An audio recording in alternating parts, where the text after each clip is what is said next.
Yeah. All right. Woo, that's loud. Good afternoon, everybody. Good evening. Welcome to the 10 December 2024 last Planning Commission meeting of the year, King George County. Um, for the record, we do have a quorum. And I would ask that if you can, please stand and recite the Pledge of Allegiance with us. Pledge allegiance to the flag of the United States of America, to the republic which is one nation, indivisible, with liberty. All right. If you can, we'll just take a moment of silence. We don't have anybody here to give the invocation this evening. Just please take a moment of silence and just remember of remembrance. We'll say it that way. All right. Thank you. Please be seated. All right.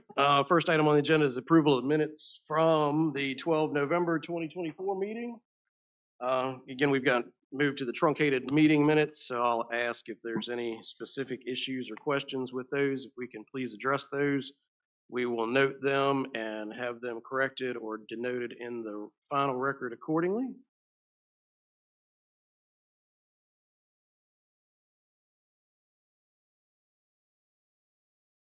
And if there are none, I'll ask for a motion to approve. Make a motion. Oh, go ahead, Denise. Make a motion to approve minutes for November 12th, 2024. Second. Motion's been made and seconded. All in favor? Aye. Any abstentions? That doesn't look like it. Motion passes unanimously. All right, next item on the agenda is just the public comment period. This is just general comments, so not related to the public hearing this evening, but if you have any general comments, please feel free to step forward to the lectern. Speak. If you would, please state your name and address and keep your comments to 3 minutes. And we will open that right now. So anybody interested in speak, please come forward.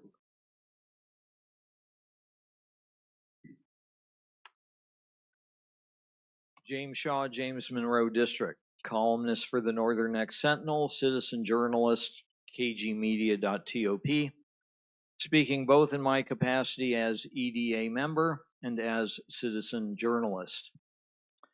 I ran into Mr. Young, our county engineer, the other day, and I congratulated him on saving the county another $600,000 to $700,000 in the bids for the decommission of 2 wastewater treatment plants. He says it was not just him. He was part of a team. The team should get the credit. This is the kind of attitude that wins hearts and minds and business contracts. This is what businesses are looking for when it comes to providing goods and services and looking for a place to settle down and set up shop. Our county is getting better at this kind of stuff. The old problems are getting fewer, and the creative process for designing the future continues to expand. Smart, measured growth. Thanks also to Kelly for the report on pages 299 to 301. For those who only got to page 250, you missed something good. It used to be the people would throw up your hands and say these are done deals, and the public is no longer having a say in these things. The transparency we are beginning to see and are seeing is anything but. I, as a media guy, get to float a quick summary out there on social media so the people who have insights and concerns can show up like this. That way these projects get better. Everyone has a better standard of life and living. Kelly, looking forward to the next one. May God bless the King George Renaissance. All right. Thank you, Mr. Shaw. Anyone else? Well, there's a familiar face. Good evening, Planning Commission. My name is Heather Hall. I am a resident of Round Hill Road, Shiloh District. I'm here to hear more about Gibson Solar. I was here last month, and I think that some of their presentation was informative. They've been great to work with. However, I do still have concerns with the amount of forested areas that they are disturbing. I see that they have also put in their plans that they are now going to limit to 200 acres being disturbed at a time. That is a significant amount. I do also want to hear more about the table that they provided about the forested area that is going to be conserved. It seems like it may be 400 to 600 acres of forested land that's being disturbed, and I just want some clarification on that. Also, I do appreciate that they are providing haul routes. I am concerned about the traffic coming down Round Hill Road for that construction traffic. However, I do feel that some of the conditions of the special exception are not legally binding. They're very open. It is a contract, so please make sure that they tie up all loose ends for future implementation. Thank you.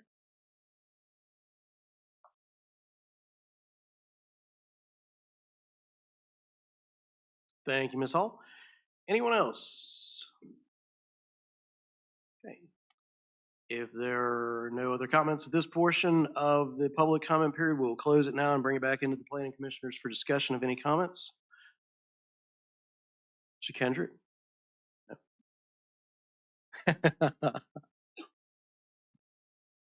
Anyone on this? I wanted to thank Heather for her comments, and we have some of the same concerns, and I look forward to Gibson presenting on those concerns. Any additional comments? All right, we will then close this portion of the meeting as well and move on to the next portion, which is the Community Planning Liaison Officer, Naval Support Activity South Potomac. Mr. Adam Lynch, the floor is yours, sir. Thank you for having me. Great to see you guys. Hope you're having a great holiday season.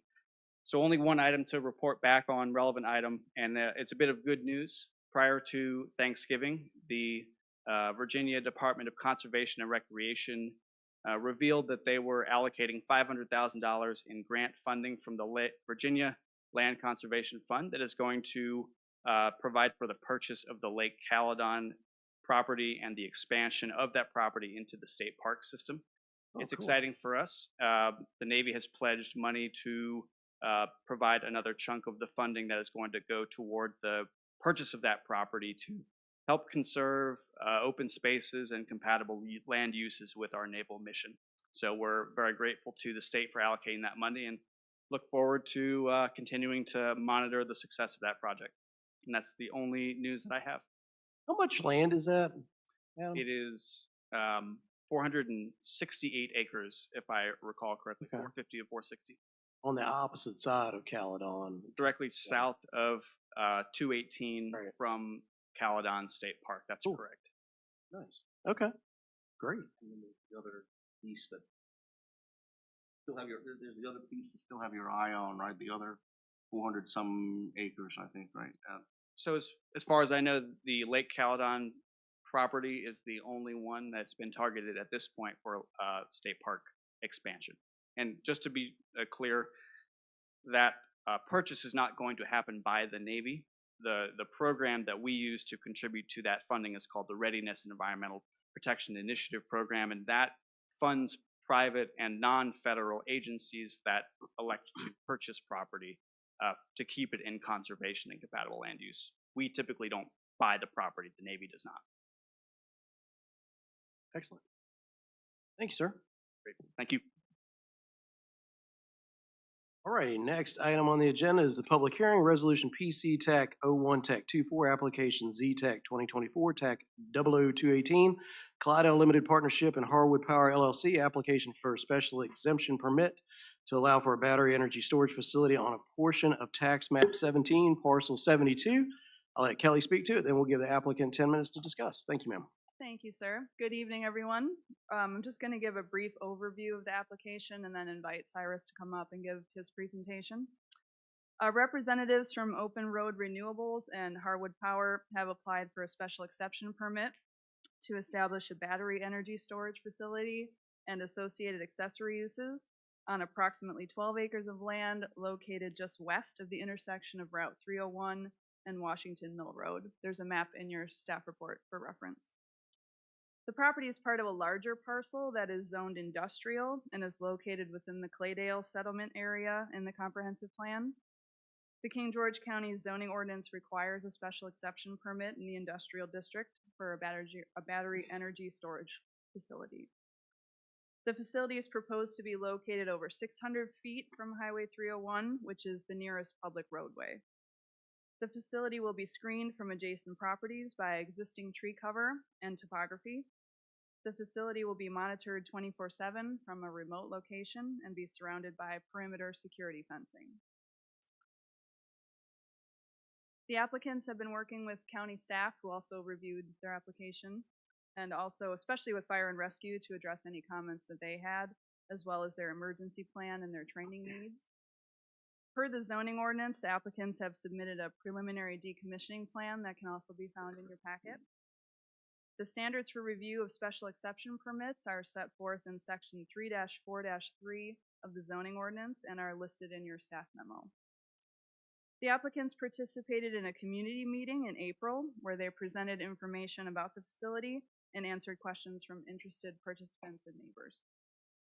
They also presented to you all at last month's meeting. The draft permit conditions are included in PC Resolution 01-24 for your consideration, and there was an exception of one minor edit in a copy of the conditions that I put at your seats tonight, and Cyrus is going to go over that one. I'll now turn it over to the applicants for their presentation and here to answer any questions.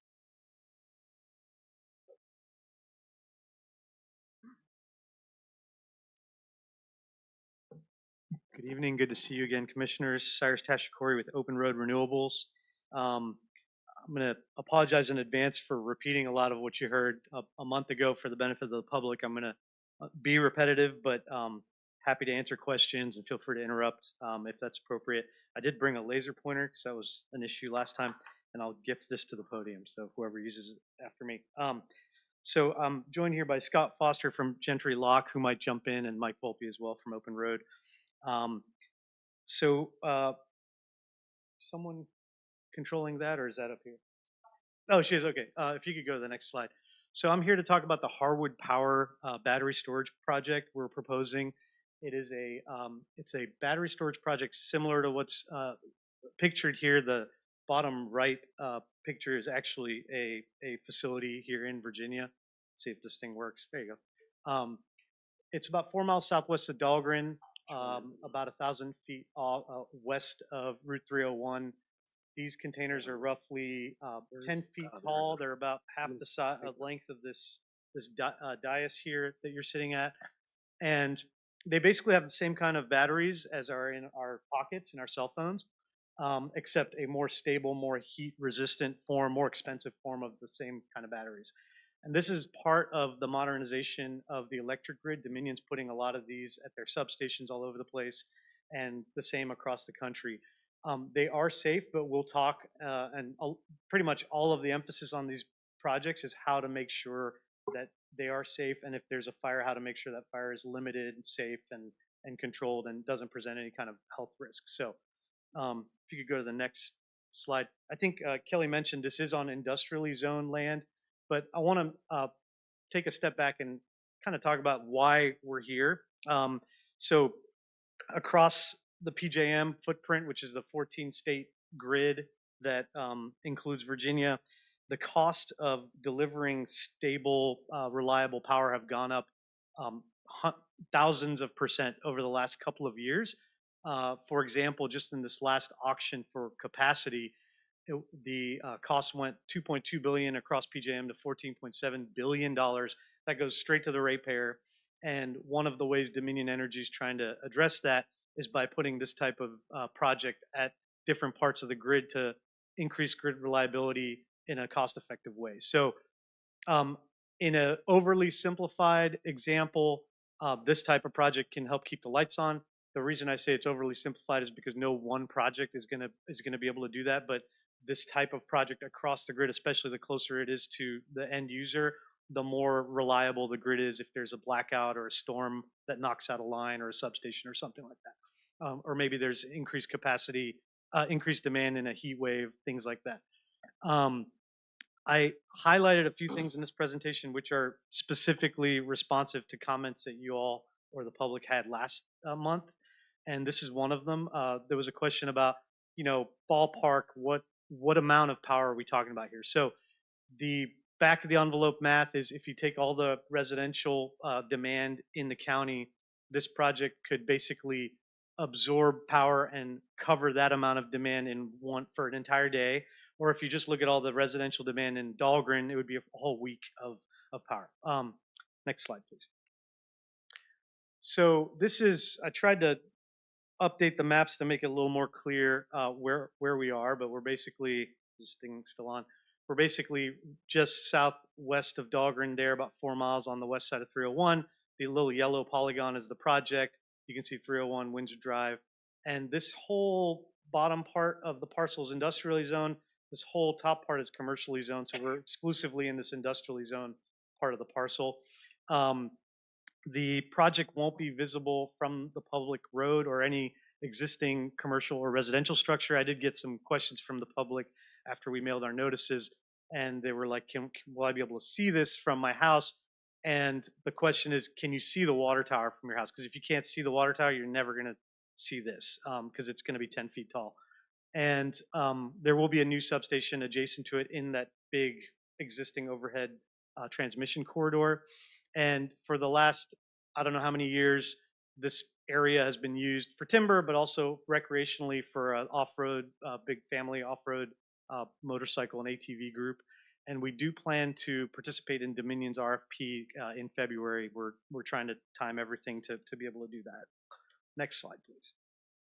This is just a close-up of the same information I just gave you, looking west from 301 at the water tower. Those trees you see in front of the water tower, the project would be in or behind those trees. And you can see the big transmission, overhead transmission corridor that's existing there, and a cell tower in the very back. Next slide, please. So this is what the layout would look like. There are a lot of setbacks.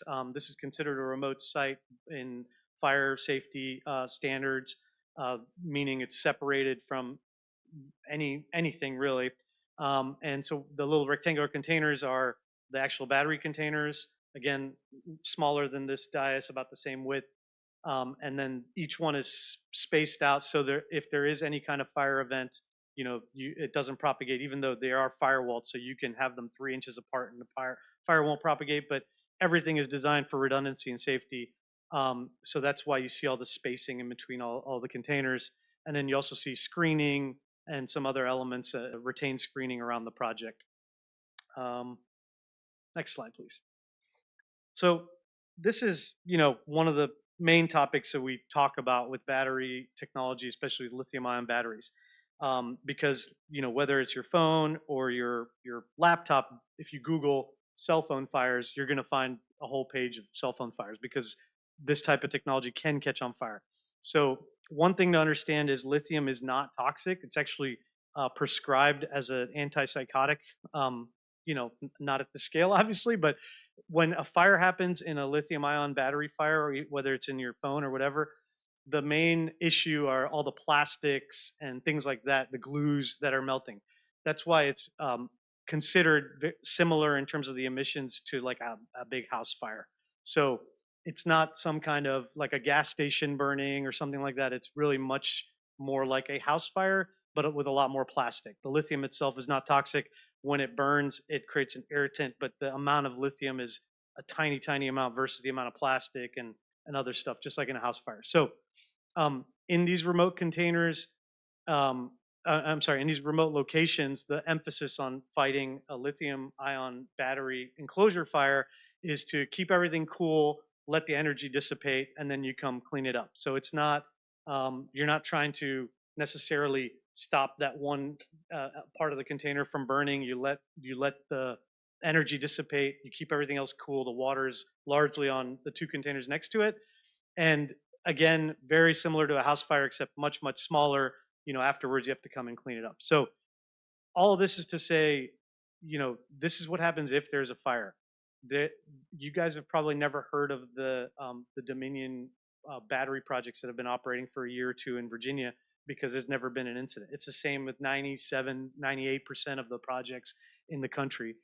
Even the ones that date 10 plus years, there aren't incidents, but we do focus on this almost exclusively because this is the one, the one thing that people are worried about and the one thing that we need to design and prepare for.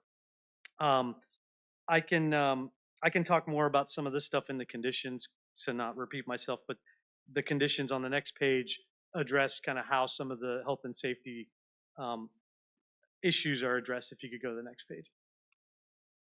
So there's a decommissioning plan. It's bonded. At the end of its life, it's paid for to take it apart. One of the key aspects of safety with battery storage is to coordinate with the EMS community so that they know there's a battery project out there. They know how to deal with it. There's a fire panel, there's a muster station, all of the things. So we would train up front, train annually, and there's an emergency management plan on site. They will have keyed and coded access via Knox box, and the fire marshal has, participated in conversations on this, has blessed these conditions. A lot of them actually came from them at their request, and I'll also mention that the ordinance, your ordinance about batteries, covers all this stuff, and went into detail through a consultant on the best practices for this technology, and we're complying with all of that. So the main one is, which kind of captures everything, is compliance with NFPA 855, which is kind of an umbrella that captures a lot of other regulations around batteries, components, sourcing, the design of the facility, emergency response, monitoring, all this kind of stuff. There will be 24/7 monitoring.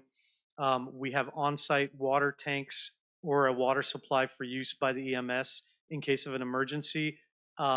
This is the one area where we changed the condition with a little tiny blurb to be responsive to a comment one of the commissioners made, which was, how often does that water have to be changed out or maintained? So the condition now references specifically that when we get the blessing from the county engineer departments on the water supply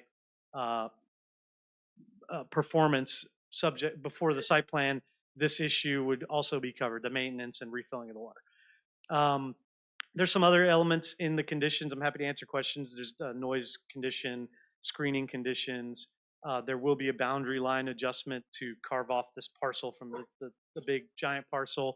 And then the last item that we added since last month was in response to a question about, what about adversarial foreign countries having some kind of ownership of a critical piece of infrastructure like this. So we have two conditions that limit ownership by or contracting with suppliers from adversarial foreign countries, and those should be in your packet. We talked briefly about the siting agreement. This is a requirement that we're supposed to present a siting agreement and negotiate with the county on a siting agreement. Again, this is a unique tool for just a few uses, including batteries. And it's fortuitous because, a lot of county zoning ordinances don't even mention the word battery. In your case, it does, but, there might be a few nuances that need to be ironed out without having to go through and amend the ordinance. The siting agreement allows us a mechanism to, do something that everyone agrees makes sense, but it just happens to be needing an ordinance amendment. So one example of that would be the water tanks in that condition. I think some commissioners may prefer the water tanks to using groundwater, but the ordinance doesn't contemplate water tanks. So this is a mechanism that easily allows us to say, we'll put in water tanks. We did also incorporate one of the fire department's requests, which is a budget for some equipment, specialty equipment for firefighting. So the revenue, compared to other big industrial investments, it's not a ton of revenue, but it's not bad, and it is a long-lived asset, so it's something that'll continue to contribute to the tax base in the county. Excuse me. I did want to, on the next slide, just reiterate that we've been at this for a while on this project. On the next slide, We started in 2019. We participated in the comp plan rewrite. We've consulted with old staff, new staff, departments, participated in a community meeting in April. We presented to the fire chief's officers meeting, had several conversations with the fire chief, um, uh, put forth our preliminary application in April, had a development committee meeting, resubmitted in August, had the comments received and presented to this body in November, and we're hoping to go before the board in the beginning of the next year, participate in that Dominion RFP, go for that final site plan approval subject to all the conditions that required finalization before site plan approval in early 2016 and be operating by the end of 2028. I'm sorry, 2026, 2028. Thank you. I'm not going to go through a ton of detail. There's a lot of detail here about the other regulations that are all incorporated in your ordinance and in NFPA 855.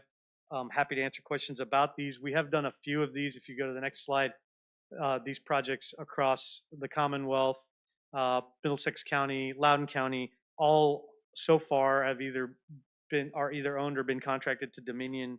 And I think I'm going to stop there and see if you have any questions. I have a few quick ones. Hopefully they're quick. Yes, sir. So I guess I'll just ask them all, and then maybe you can speak to them if you can remember them. So firstly, are you going to be storing any hazardous materials of any kind on site, liquid fuels, things of that nature? Number two, are you using any prototype or experimental equipment as far as these batteries go, or is this, stock standard type of stuff? And number three, can you tell us what kinds of insurances you're going to be carrying on the project, whether they're required by your financing or otherwise? Yeah, those are the three. Thank you. Storage of hazardous material. I think the only anything that there's no fuel or anything like that, but coolant for the cooling system, just like a regular coolant in a not even an industrial use, in a residential or a commercial use, would be inside of these containers, inside of the. All type of coolant? I'm sorry? Glycol? I don't know if it's necessarily well, the glycol coolant in the electrical equipment would be one option. Some of them are cooled with glycol, but just HVAC coolant in an HVAC system. No, on the experimental equipment, this is all to be financeable at this scale, $150 million. It has to be, the state of the art, proven class A technology. So it would not be like a pilot project or something like that. And the insurances, there's several layers of insurance. So the project itself is fully bonded, but there's insurance on the project, insurance and warranties on the equipment. Am I forgetting anything? Go ahead. Scott Foster, Gentry Lock. Liability insurance to the satisfaction of the county has to be posted with final site plan approval. So that's condition 4E. Scott, anything else I missed? No, you're doing great So far. All right. Thank you. Okay, so I do have some questions about the risks Yes, ma'am. involved. Are there any current or ongoing risk assessments that are being done to kind of evaluate the likelihood of any undesirable events occurring and what the consequences of those events would be, the severity of them? So if you go back to the ordinance, part of the ordinance and how it was crafted with regard to batteries included, what are the typical risks for this type of technology and what are the regulations that and restrictions that need to be imposed. So putting that aside, the condition on the emergency management plan includes this type of assessment. So prior to our site plan approval, we would have an emergency management plan, very detailed. We have a draft of it in the application, and that would have to be conducted to the satisfaction of the departments and to the fire marshal, and that does include a risk assessment element. So, that's looking very specifically at the project subject to the site plan. But even, before that, when you're talking about this general category of technology, this particular use in this particular zone, a lot of that thinking has already been done, has been incorporated into NFPA 5.5 and the other regulations. And I do believe you said last month that our fire department does have familiarity and training with this type of facility and had no general concerns, correct? Well, the concerns were fully incorporated in the comments that are in your packet by the fire marshal and also our Chief Moody and by our conditions. Yeah. So I did read parts of the emergency plan, and it talks about the hazardous fumes that are caused by burning lithium. And although the parcels that are adjoining right now are not necessarily built out, you can suspect that in the future you're going to have buildings up closer to this facility than there are now. The concept that this is the same as a house fire to me just doesn't resonate as true. Sure. The temperature, and putting water. How effective is water on this type of fire? Because my limited knowledge of it, I will admit, states that some of these chemicals can turn to acid when water interacts with them, and then you also have all this electricity. Yeah, so there's a fire panel to start with. So the first thing that the EMS would do when they arrive, they don't get close to the equipment. They go over to the muster station, which is separate from the equipment. There's a fire panel. They would disconnect that container or the containers around it or the whole facility. And when I say it's similar to a house fire, it's purely the chemistry in the smoke. So if you look at a list of the chemicals that are released in a house fire, not anything you want to inhale. It's identical. There's nothing special in a lithium battery fire that's not in a residential or a commercial fire. So in fact, I think there's probably more, solvents and fuels in certain commercial fires than you were going to find on a battery project. So, and again, this is industrial land, not commercial or residential zone, but that's what I'm referring to. As far as the water, so the best practice is to cool down everything next to the container. The container is relatively small and it's spaced out from the other containers. So the best practice is to cool it down, not try to necessarily stop the fire. You want the energy to be released. And then once the energy is released, so that being said, just like a house fire, if you're pouring, it's again the same chemicals. So if you're pouring water on a house fire, you have a very similar issue. They have done testing on, there's a case in Surprise, Arizona in 2017 where there was a battery fire, and that was a great opportunity for them to do soil testing around the facility to see if any, because they did pour water on that battery for a long time. They did soil testing around the facility and found no toxins in the soil. And that's mostly not from the runoff. That's from, just the smoke settling and that kind of stuff. So it's really comparable to a house fire. If you think about a big house fire compared to something half the size of this thing burning, that helps get your head around it. So, quick question. When one of these things burn, is it contained within the cabinet of that unit? Oftentimes, so the Surprise, Arizona example, once they put out the fire and they got inside the container, it was just one, and there are great pictures of this online, you can check it out. It was just one rack, and even inside of that container that was on fire, the racks to the right and the left were kind of singed, and the one in the middle was just black. It's pretty interesting, especially with the liquid cooled technology that they have now, because back then it was more air cooled and fewer liquid cooled technologies. But now pretty much everybody's using liquid cool like Tesla is, and the fires are extremely rare. It's been 97% reduction in industrial scale battery fires since that time. So The incident you referenced, how long did that fire last?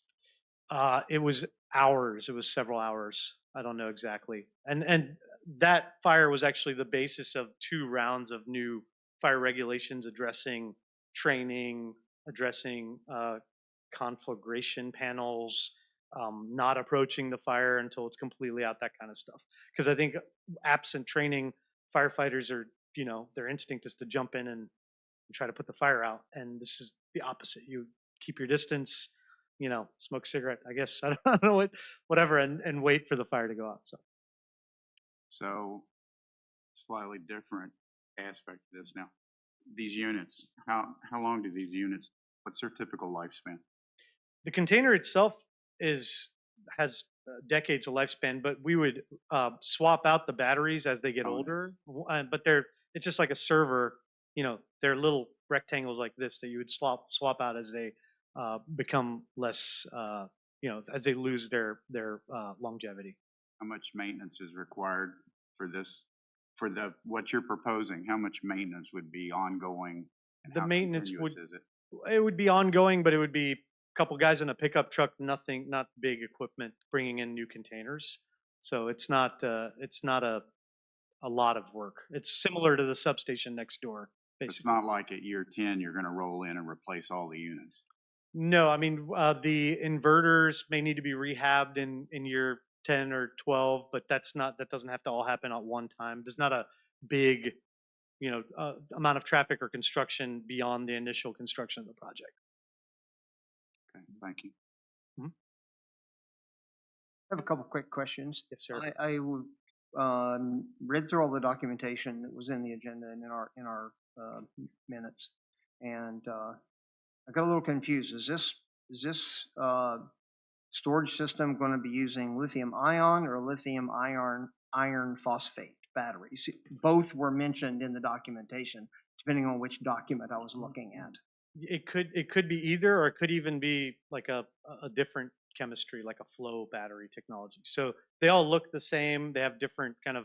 We're both your ordinance and our proposal here assumes kind of the most, the most common, which is also the one that has certain fire characteristics.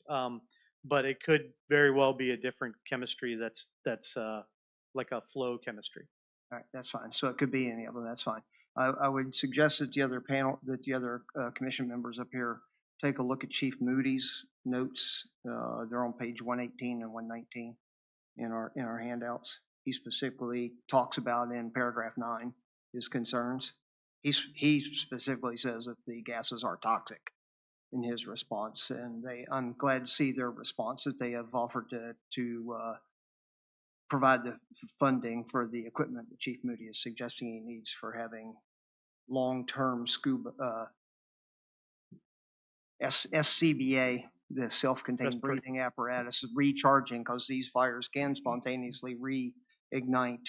And I've seen plenty of videos of automobiles catching fire, and they've lasted and burned for days. Right, and the automobile battery is less heat.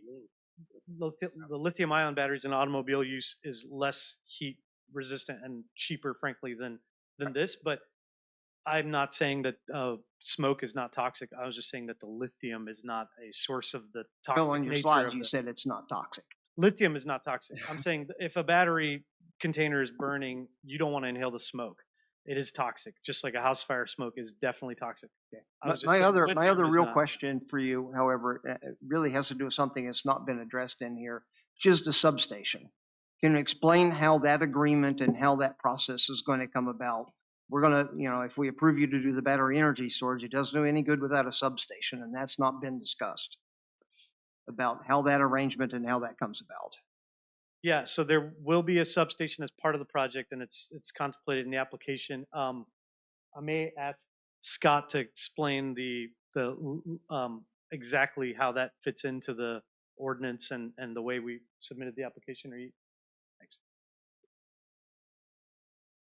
So as you know, your ordinance specifically addresses and permits substations separately. The way we've structured this application is this is one special exception that is inclusive of the substation use really as an accessory to the project. So these provisions govern both the battery and the substation. So instead of applying for 2 permits, all regulations will be covered in the one. One way to look at it is this new substation would only be built if this project is built. So it's much like an accessory use analysis. Would it be on the same parcel that you've laid out here? Yeah, it's in the same 12 acre. Right. Yeah. It's in the same 12 acre footprint. So this is predicated on the Dominion RFI, correct? This, It's not. We would love to participate in that in February, but even ahead of approval, we're going to participate in that, and there's going to be demand for this. It doesn't have to fit into this RFI, but we are working a separate deadline that is much more constraining. Is the transmission interconnection process has a very rigid deadline. As you can imagine, it takes years for all that planning to occur, and we're well on our way in that process, but they don't offer a ton of wiggle room in terms of being able to delay. So we really would love to get the project approved in the first quarter of the year so that we can stay on that timeline. That's the PJM grid regulations. can we go back to the overview of the site location just to see where the potential substation may be? Sure. If you go back one more slide, there you go. So this is the existing overhead corridor. It comes down along the highway and then cuts due west and then down. And the substation would actually be in line with that corridor. So it would be a square kind of inside of this part of the polygon, but fully in line with that corridor.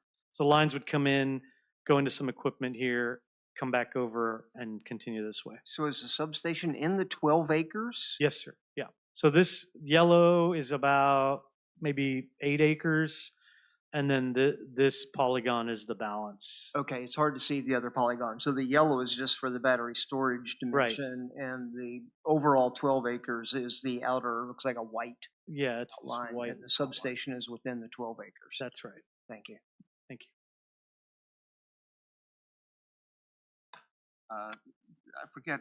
Forgive me if you've mentioned this elsewhere, but does the county need to make any investment in fire protection equipment or anything of that nature in order to cover off any risks from this project? There's no, all the training is funded by us. The only equipment that was requested, we're paying for. And frankly, is not 100% needed for this type of remote, although it's useful for this and other uses. So no, the answer is no. It's entirely accretive. There's no infrastructure necessary. Okay, and with respect to all your other projects that you've done, please don't take this the wrong way. I don't mean anything personally, but have you ever been sued, or has anyone threatened to sue you as a member of the public or a public entity? No, no. I mean, people, not on a battery project whatsoever. Yes, I mean, sometimes during the process, you have folks appeal. Not against referring the to permit. vendors or anything No, of no, that no. nature, strictly Mm-mm. public municipalities or citizens of the public? No. Okay, thank you. Sure. Right? You've got the water tower highlighted in both of those shots. Do you intend to use that for the water source? So the answer is no. However, this is really just to show everyone where the project is, but this is like the dead end of the county's water system on this parcel. So a few hundred feet away from the water tower is the end of the county system. And at some points in the past, the county water system's actually filled that tower. I don't know all the details. Right now it's not connected, but all the hardware is there that if one of the 3 options to fill those tanks is to use the county system. If we wanted to do that, subject to agreement with the county, the system's right there, can easily be accessed. I would defer to the county. I believe that water tower was erected somewhat under mysterious circumstances. Is that a viable alternative? I wouldn't suspect it is. Yeah, and again, we're not proposing to fill from the water tower. I'm just wondering, I'm just saying, I don't know that that would necessarily be option 3 or one of 3. So Yeah, you might want to get a little traction on that one. Yeah, option 1 is the permitted wells on site. Option 2 is trucking in water to the tanks, and option 3 is filling from the county's system, which happens to dead end almost at that water tower. Those are the three options I referenced, yeah.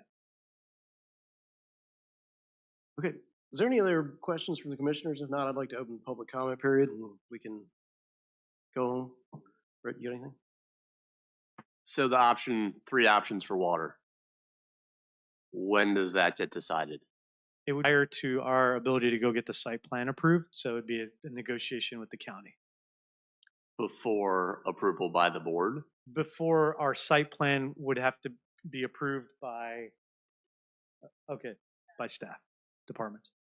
So that'll all be taken care of before you get final approval from the board to go forward with the plan.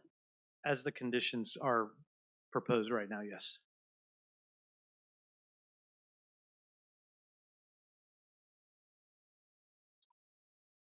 Nice catch. No, the order of procedure, so the public hearings would conclude with the Board of Supervisors first, finalizing the condition regarding how they're going to get the water, and then the agreement that they have to do with the county would have to be in place before they get final site plan approval, which is the engineered site plan drawing. That's administrative. So the agreement would have to be approved by the board of which path they're taking. No, No. Board has to approve, the board has to approve the path that is negotiated, selected, or whatever would be laid out in determined the condition. administratively Mhm. is meeting all the administrative requirements. Got it. Yeah, that's pretty. So why are we not setting the conditions now before we do our thing? You can, that's part of it. Yeah, I mean, the conditions can be negotiated up until the public hearing with the board. They have the final say on the conditions, but after the conditions, the siting agreement and the agreements can still take place after that. Does that make sense? Are y'all open to committing to fill from the county system? So we don't have to drill more wells for industrial use? That is our preference, to be perfectly honest. The ordinance doesn't even contemplate tanks. It just says well or county system. The tanks are conditioned to add flexibility in case neither the wells nor the county system is available. But we would love to fill from the county system and we have confidence that that's how. Can we just take the wells out of this as an option then before we move forward? It's up to you guys. I think as long as we have the option of connecting to the county system, we would be okay with committing to that. That would be, I think, I mean, it's generally preferred. Yes. I'll just ask, you feel like the resources that you have on site there would be sufficient to put out a fire and you have everything that you would need? Yeah, so the 30,000 gallons is about 5,000 gallons more than we need to respond to, the worst case container fire. So this is just talking about how do we fill those tanks, and do we fill it from a well or truck in the water? And that water is very likely to just sit there for a long time, years and years, and not ever deal with any kind of fire situation. But this is that's the context here. You said worst case container fire, but that's singular. Yeah, typically nothing is gonna catch on fire, but if fire occurs, it would be in one container. It's not gonna propagate because of the other elements of the design. Which is why I asked about some type of risk assessment. I mean, we all know that most of the regulations that are out there are because of tragedies. And so to say that there is no risk, some risk, a lot of risk, that needs to be assessed so that we can make the best decisions. And I'm not necessarily risk averse, but the risk has to be acknowledged and then mitigated and accepted at the appropriate levels. So again, with the fumes, I mean, I think that there should be some acknowledgement that, the neighboring residences or future business next door should also be evacuated if there is a fire. To just say it's not toxic or it's just as toxic as something else, to me, is not necessarily acknowledging the full effect that it could have. So the site-specific design will have a site-specific emergency management plan, which includes a risk assessment as part of that site-specific plan that has to be blessed by the departments, by the fire department, emergency management. So what you're talking about exactly, totally agree, and it's already in both the ordinance and in the conditions. I think you have some reinforcements trying to line up behind you. Oh, please, yeah. So it would make you more comfortable, so, condition 5D regarding the emergency response plan, I think Cyrus would be open to adding specific language regarding a hazard mitigation analysis to be included in that emergency response plan. That was something we'd assumed was going to be in there anyway, but if that would be helpful to you. I think that would be a good place to add it. Yeah, it's in your draft. Thank you. Thank you. Just one last little clarification. I just want to make sure I'm reading this language correctly, not being a lawyer. In the traffic management plan that's in the conditions, you talk about how you would take care of the cost of repairs to public roads within 500 feet of each entrance to the facility. I'm assuming that's 500 feet up and down 301 because your facility is technically more than 500 feet away from the public road. That's fair. Yep. The entrance driveway. Okay. Just wanted to make sure I was reading that correctly. Yes, sir. So I'm going to go back to the water thing for a second. So if we have to discuss that as the commissioners, I mean, I guess, what are y'all's thoughts on forcing the strike for the well option? All right, got it. That's a good segue. If we could, maybe would be a good time now to open up public comment on this. If there's no other further comments at the moment, we can always come back to them. Thank you, sir. Yep, go ahead. At this point, we're going to open up the floor for public comment on this particular project. If you have comments, please step up to the lectern and again, state your name and address. Keep your comments to 3 minutes, and the floor is now open for public comment.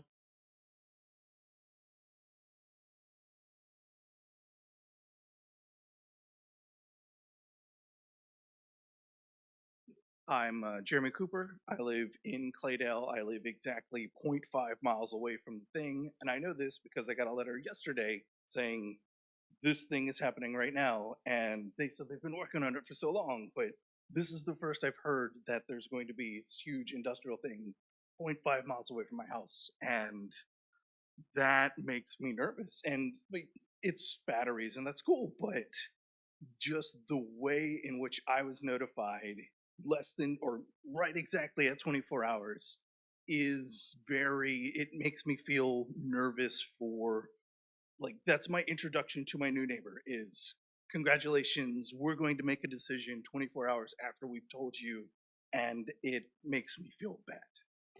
Thank you. Thank you, sir.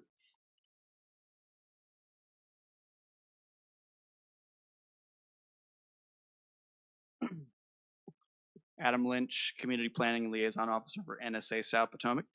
Speaking on behalf of Captain Jonathan Townsend, Commanding Officer of NSA South Potomac over at NSF Dahlgren.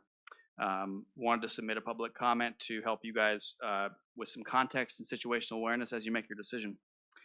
So, dear Chairman Parker and Planning Commission, as the county considers proposals for energy production and storage, Naval Support Activities South Potomac would like to share our perspective on the importance of energy resilience to the NSF Dahlgren and our potential implications for these projects for our mission.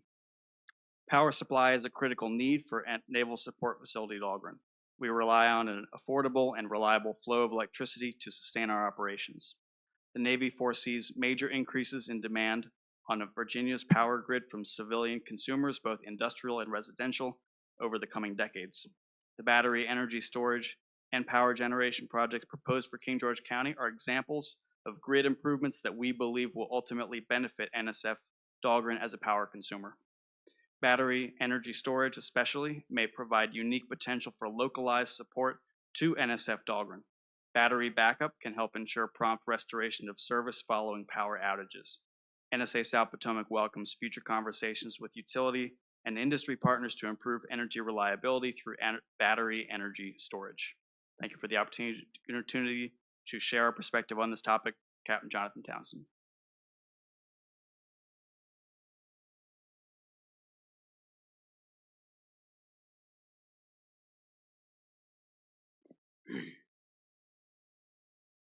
My name is Bradley Hanna. I live on Meadow Way. I am a property owner adjacent to this property. I was made aware of the plans for this property back in April at the community meeting, and I've been very supportive of this industrialization. It appears as though this land has been zoned industrial for a very long time. I think it's a much better use of the property than some of the things that could be considered there. So that's all I had to say. Thank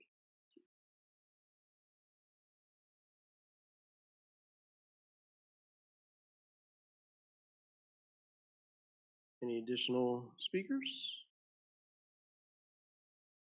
There's nobody working. Do we have anyone online? Anybody online? Okay. Call for anybody in the audience that may want to put out their last nickels. All right. If not, then we will close this portion of the public comment period for the specific plan and bring it back to the planning commissioners for additional discussion. Ladies and gentlemen. Can I ask my question now? All right, so what are y'all's thoughts on the water fill options? I know there's been a lot of Mr. Kendrick, you look like you were hitting the trigger. I don't have any issue with striking the option of doing another well. I mean, we've all heard the comments about the situation with the aquifers and everything else, and growth continuing in the county is going to continue to put strain on that. So I'd just soon let the county be intimately involved in how to resolve all that. I mean, it sounds that the only use of the water would be in a fire protection thing. So if the fire department thought there was could be just adequate storage on site, I could even live with that one. But yeah, I'm not real crazy about the idea of drilling another well. Right. The conceptual plan has been provided in our package, and on the conceptual level, I think they've addressed most of the concerns that I had. So for me, going ahead with special exemption for a battery storage facility on that land doesn't disturb me a whole lot. I'm trusting in the county, and I realize there's a lot of new faces and personalities at the moment, but we've never gotten into trying to design this thing, or any other thing that comes before us. So at the conceptual level, I've still got maybe a question or two, but I'm not sure anybody has the answers to the things I'm thinking about. So conceptual level, I'm okay. I mean, I don't pretend to know that much about this kind of battery storage, but I've seen smaller systems on base, and they do catch fire, and they are a pain to deal with. And this is just much larger than anything I've seen. I'm going to trust people smarter than me who know the science involved and go with that. So I'm relying upon the ability of the county staff to do their piece of this. So visually, it's protected. I still got a lot of questions about what other activity is planned and may happen nearby this facility. But right now, I don't think we can say yes or no based on an unknown about what's going on around it. But it's not an eyesore. It's an important piece of the electrical grid. Anybody who thinks they're going to get power off of this battery station to power them in the county during an emergency is probably going to be sadly disappointed when it happens, because it's just going to go onto the grid. It's going to go wherever the demand is. I would point that out to the base too. I'm glad you all are thinking about an emergency power on base, but I wouldn't count on this facility satisfying that need. So conceptually, I'm okay. Flatley? I think it's an appropriate project for the zoning. My key issue obviously is safety. I think some kind of language that talks about You know, when we have brush fires 3 counties away, sometimes the smoke reaches us. So something that basically can alert citizens of the potential effects if is a fire in the adjoining parcels in the greater area. Moffett? Conceptually, I have no problem with this, and I may be the one who lives closest, I'm not sure, so that's, I think that speaks volumes about the project. My concern, aside from the water piece, which I just want to keep stuff off the aquifer if we can, is the fact that I didn't catch your name, I apologize, but my neighbor in Claydale didn't receive a notice until yesterday. If that's true of the entire neighborhood, then I have a major problem with this. Just because they should be given adequate chance to speak.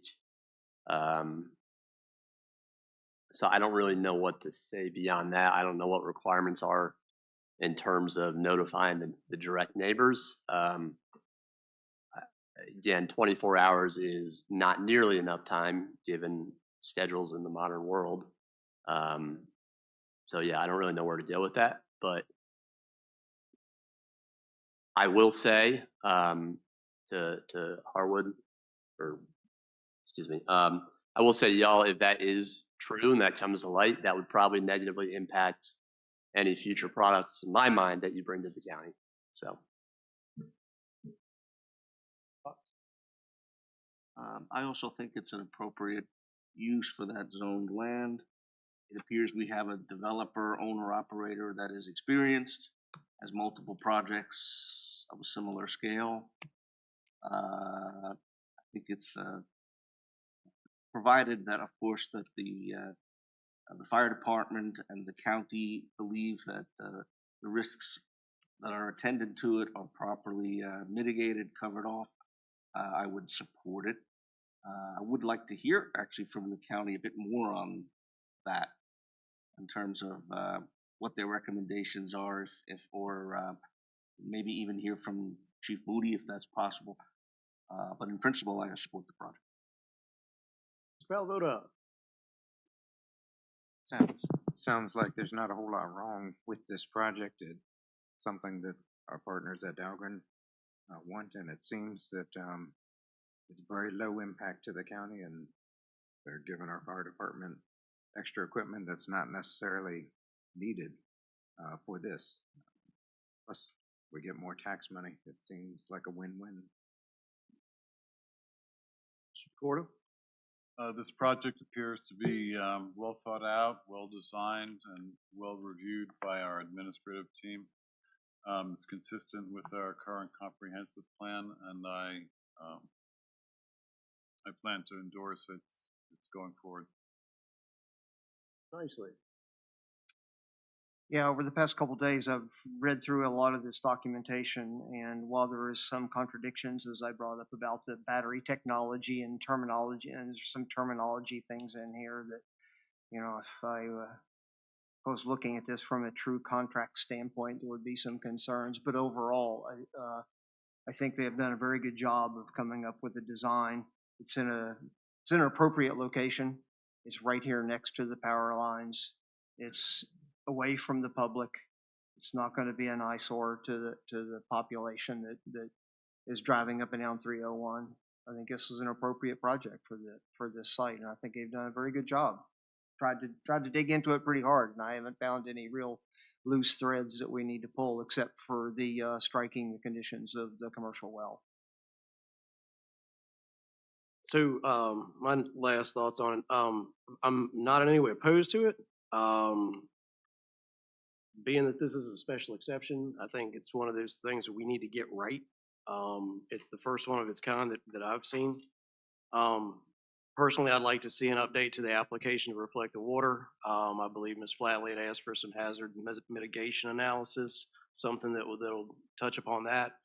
To Mr. Nicely's point about consistency with the battery terminology, again, I'd like to ask the commissioners to not just think about this particular project, but other projects that may come along. We do not have to vote on this tonight. I know we saw it last month. It was a bit of surprise to me that this public hearing came up tonight because it wasn't discussed last month. But I'll be honest with you, I've read it, but I also would like from the county to know more about how it does fit in compliance with the existing ordinance and the comp plan. I don't see that it doesn't, to Mr. DeCourta's point, but I also don't see a recommendation from staff that we would normally have. So with that said, my recommendation would be to defer the vote until the next meeting so that we could have a little bit of time to digest it, have the applicant polish that apple a little bit with what we just noted about water hazard mitigation and battery terminology to make consistency. And that's kind of my thoughts on it. And that way it gives us time to find out any additional areas that we might want to have addressed individually as planning commissioners and pass those through the county, and then they can relay those back to the applicant for consideration. Again, we don't have to vote on this tonight. We can defer it, and I think in the interest of the county and the best interest of future planning decision, that my personal opinion is I think that's what would be best for this project. I would rather somebody else make the motion, but if somebody's in concurrence with that, I'd be okay with it. Motion to defer to next month? Okay, motion's been made and seconded. All in favor? We got 6 in favor, opposed? Motion passes. Thank you.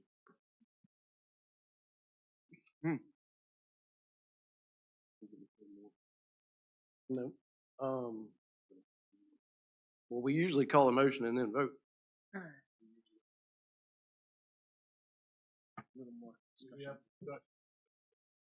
We just had one.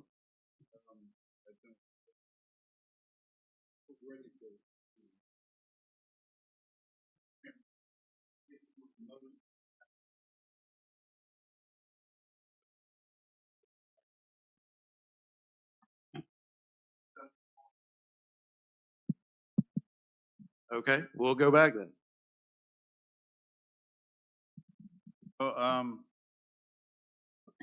I think the issues you bring up are important and credible, but they're really super out of our domain. How so? The Board of Supervisors. How so? The water, the safety, we are communicating to the Board of Supervisors. Here are our comments on this project with our recommendation to proceed and do what you will with our comments. That's how the system works. In the interest of caution, why would it hurt to put it off a month? Two reasons. We already have a reputation as being difficult to work with. And I'm proud of that reputation in many regards. But in this case, we note our concerns, we bring our concerns to the public brings their concerns to us, and they go as a package to the Board of Supervisors with our recommendation.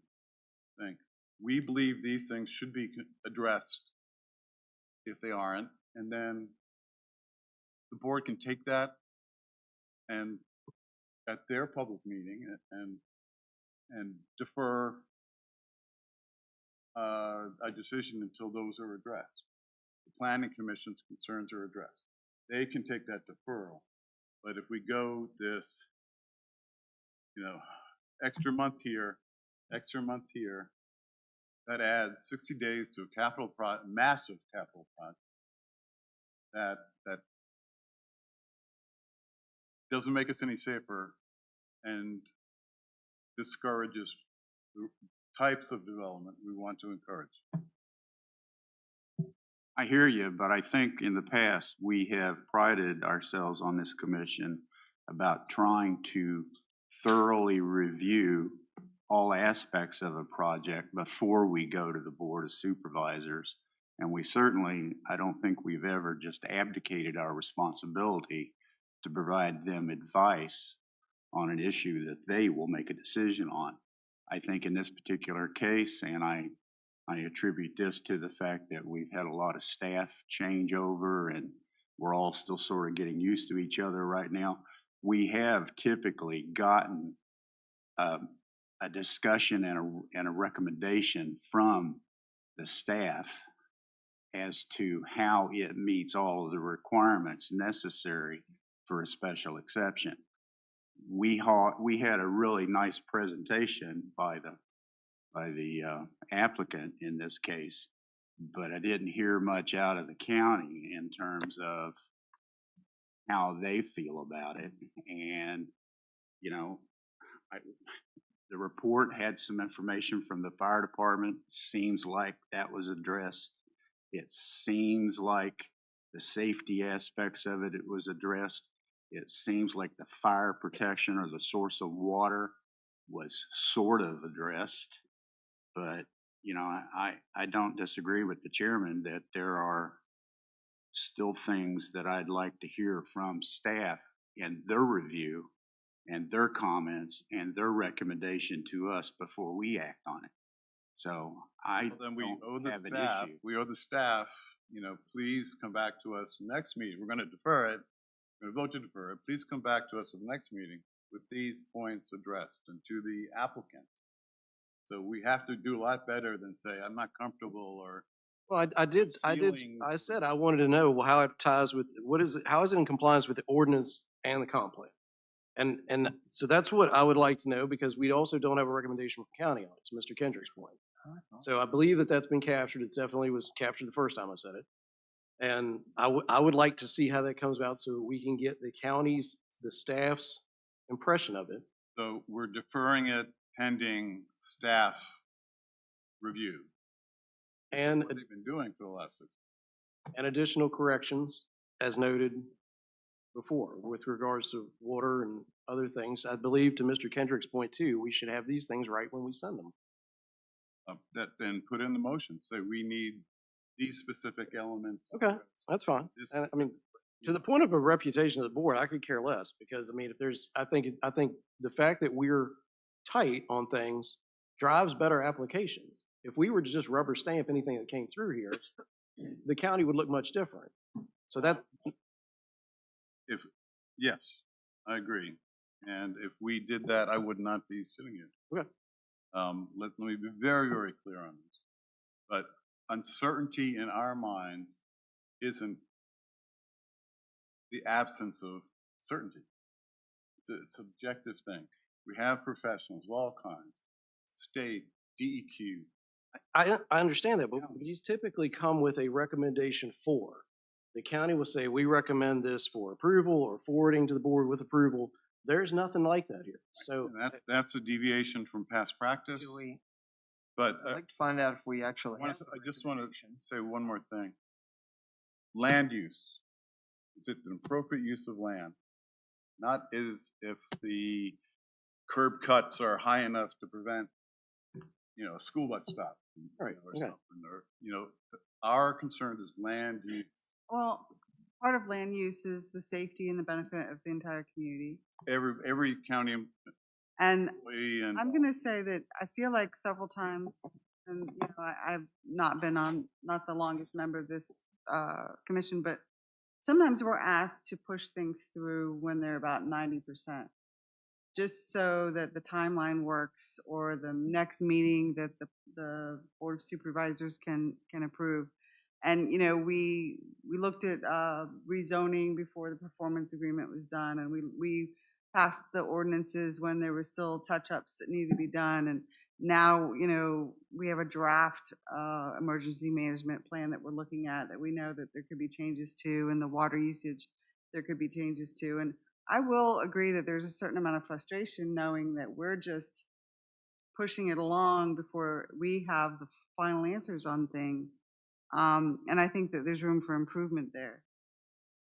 How much we defer and how much we trust that it's going to get figured out later, I'm not sure I have an answer to what that appropriate balance is. But I would say, you know, again, that it can be frustrating to know that we're accepting that our product is going to be changed or finished after it passes through us.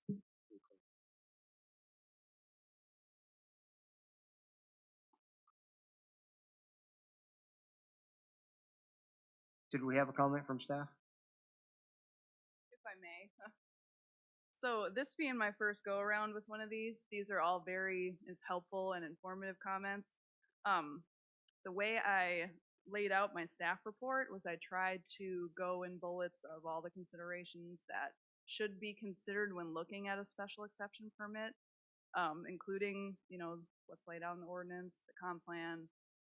I did not know, and maybe this is my fault, that this is not how you wanted the staff report laid out, or what you're used to. So going forward, I mean, that's going to be very helpful to me. I can assure you that going back a little bit regarding the notice requirements, the applicant did follow the legal notice requirements as laid out in the code. They had to post signage on the property. We advertised for 2 weeks in the newspaper, and they sent certified letters that were delivered to each neighboring property owner. We have all the affidavits and all the notice paperwork in the office if anyone would want to see it. I don't know. I think Scott had a suggestion about, you know, amending that condition to be more clear before it gets to the board. And that's another thing, you know, to put y'all's mind at ease. These conditions can be negotiated and staff reports can be changed and include all your concerns tonight before we get to that board level. But this was good discussion, and I'm glad to know. So I can only speak for myself, and I appreciate that we don't do 100% review up here and iron out every little issue. We certainly appreciate that that's in your purview and your office's purview to negotiate the finer points and to make sure that, you know, everything is resolved before, you know, it goes to the Board of Supervisors for their final stamp of approval. I mean, what I didn't see, and forgive me, maybe I glossed over it and didn't get it, was what was your opinion of your office's internal review of this? Right. Did you do one, and does it meet all of the, you know, requirements that we've got in our ordinances and everything else? And what is your, you know, objective opinion of the proposal before us? Right. What are the shortcomings that you see? What did seem to be totally correct?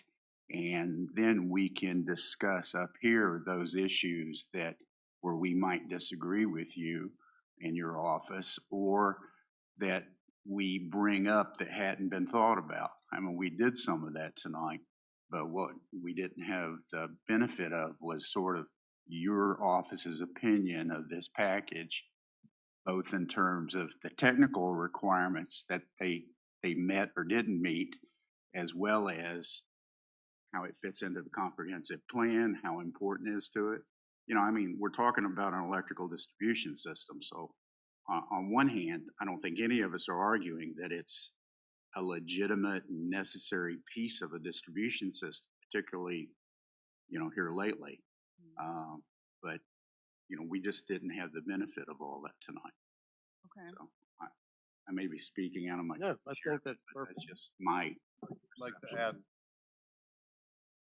Like to add one thing is during the ordinance development process this last cycle, which is a big effort,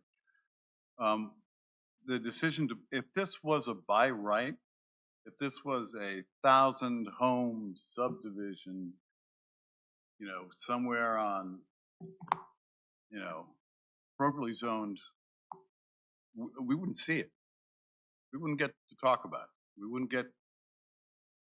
would be invisible to us. We couldn't comment about safety. We couldn't comment about traffic. The reason we put into special exception to make sure that we had some control over land use, citing these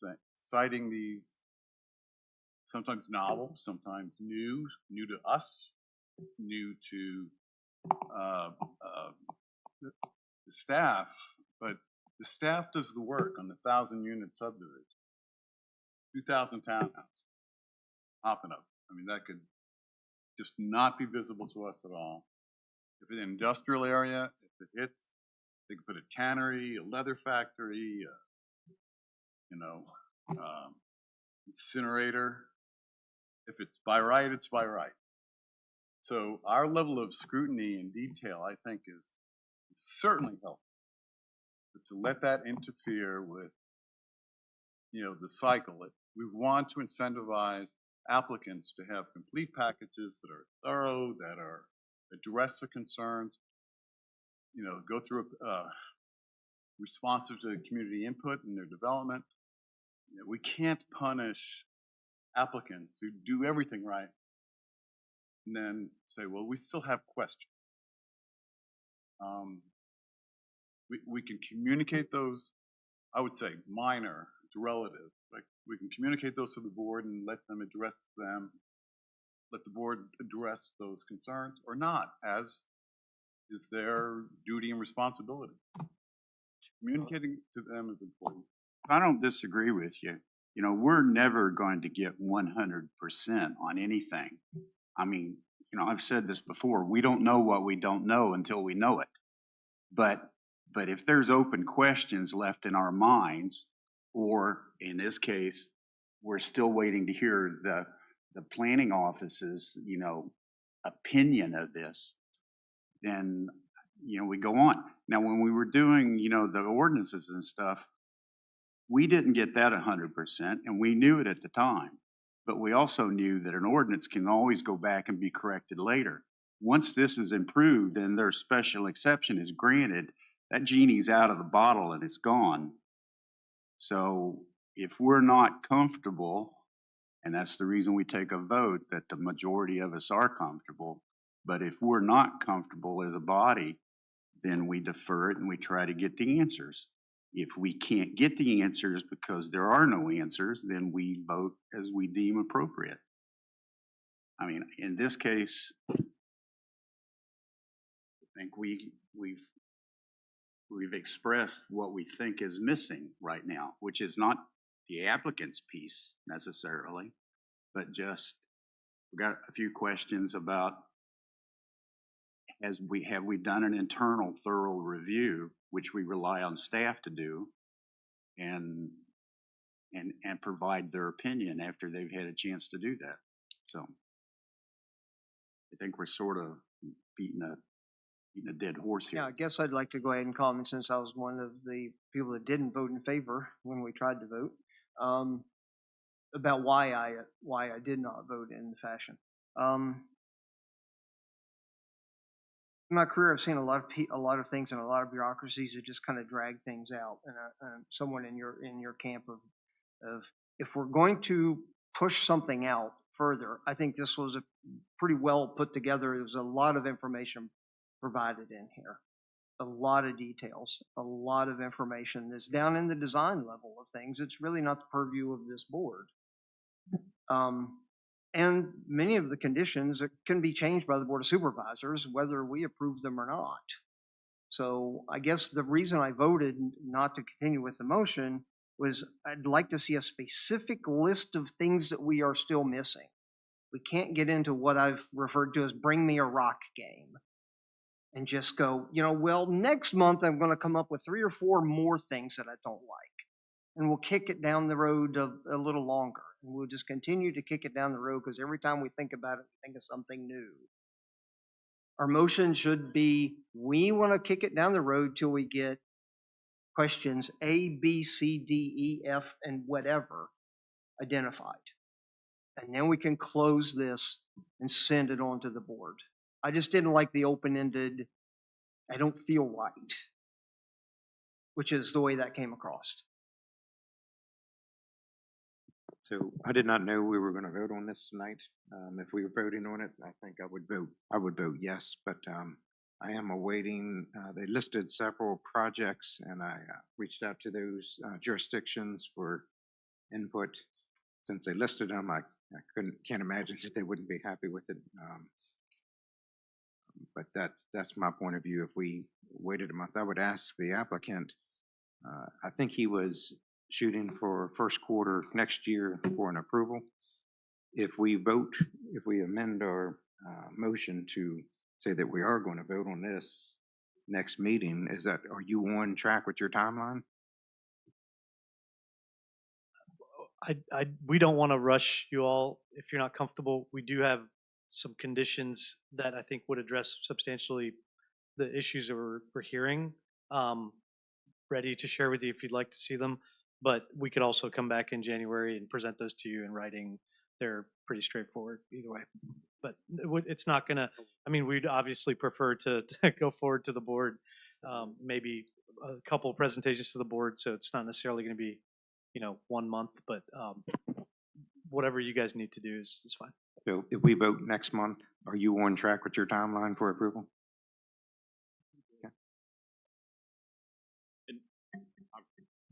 Some ideas that may help here as it relates to the questions raised by Mr. Parker about the conditions. Suggestion, take it or leave it, just to try to help the cause. So if you all wanted to make a recommendation on this project, I would suggest that you recommend approval with 2 modifications to the conditions. One modification to condition 4. The new condition would read, in order to implement section 7-6-1E of the ordinance, for fire suppression purposes, the facility shall be served by public water or on-site 30,000-gallon water tank and associated fire hydrants. In that scenario, you'd be striking a commercial well.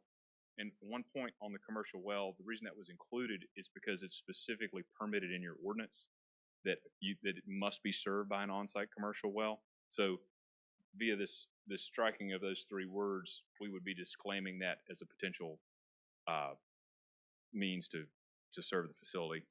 And the second condition modification is the addition of 4 words, condition 5D. In order to implement section 7-6-1M of the ordinance, emergency response plan and hazard mitigation analysis developed in coordination with King George County Fire and Rescue Emergency Services shall be submitted. So that's modifying that first sentence by adding and hazard mitigation analysis. So if that's at all helpful to correct those 2 conditions, you could make your recommendation tonight with those 2 edits. Thank you.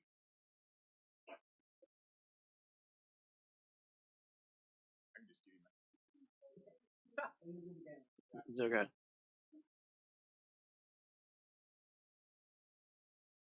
So do we have other specific concerns other than an assessment from the county staff?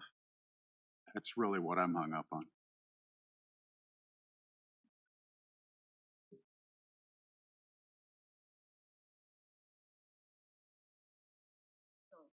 If I could draw your attention to the staff report. So I had Priscilla pull it up. So in page 4 of my staff report at the top, I did give an overall analysis and recommended the conditions. And then after the conditions, there were some draft motions. So I'm not sure what else more we could have done to show it was in compliance with these conditions. But that's the way I worded our recommendation. Under the prior administration, there was an explicit recommendation of staff, approved, not approved. It was really that. I mean, there was usually text and discussion and sometimes approved with conditions. Approved with conditions, okay. That kind of thing, and I should have put that. some of the planning commissioners seem to need that kind of. Okay. And then there's, after the conditions, about 6 or 7 pages down, there's 2 draft motions that I put together. Where is this in the package? And this is all really helpful because now I know going forward how to do this. So that's good. Keep going. Thank you, Priscilla. Keep going. Right here.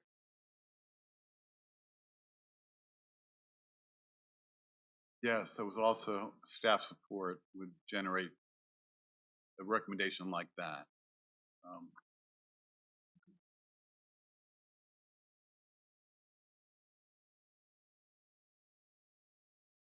Usually with the attorney, county attorney.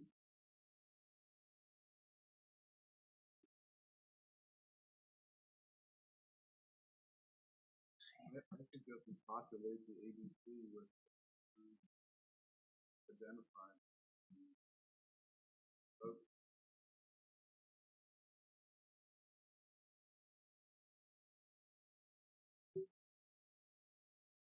All right, we'll go around again. Mr. Kendrick. I'm still of the mind to let me back up. I am sensitive to any applicant and their timeline, on a project, but I'm not driven by it.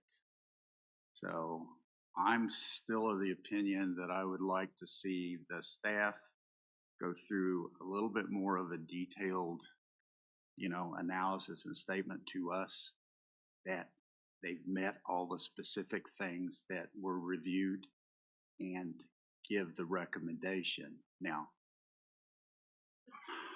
we're in a learning process right now, so if the rest of you thought that this one time it wouldn't make that big of a difference, I could probably talk into it. But otherwise, part of this for me is just the working out of the understanding between us and the new staff on what we're going to see and how we're going to see it.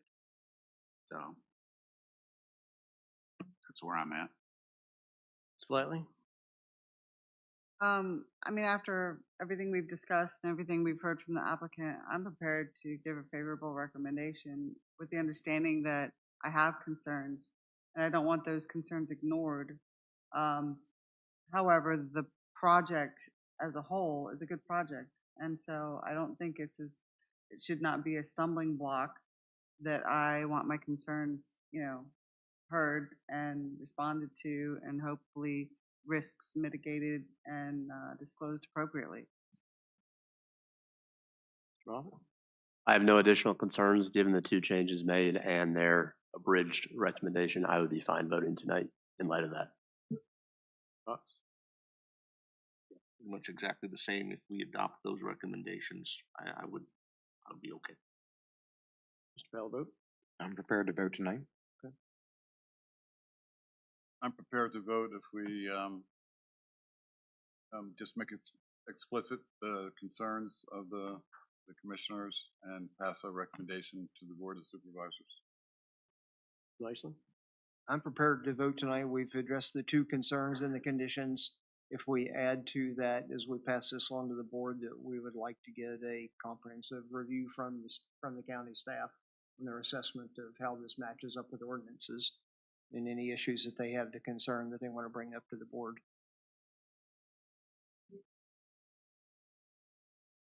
Keep in mind, at that point, it's just going to be, sort of moot, right? So.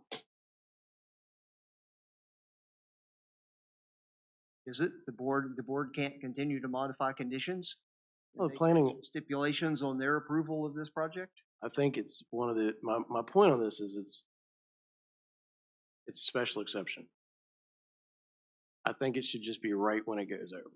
That's my opinion on it. And I would like to know the staff's posture on the compliance with regard to the ordinance and the comp plan, how it fits in there. They're a special exception for a reason. They're a special exception because we don't want them by right. And this is the first one. To Mr. DeCorda's point, if it was by right, we wouldn't see it. It's not. It needs to be right. That's my only point. If we want to move forward with a vote, we can move forward with a vote. But just keep in mind that anything after this, it's going to go to the board. They're going to get our recommendation on it. And they typically vote a lot of the ways we vote. So.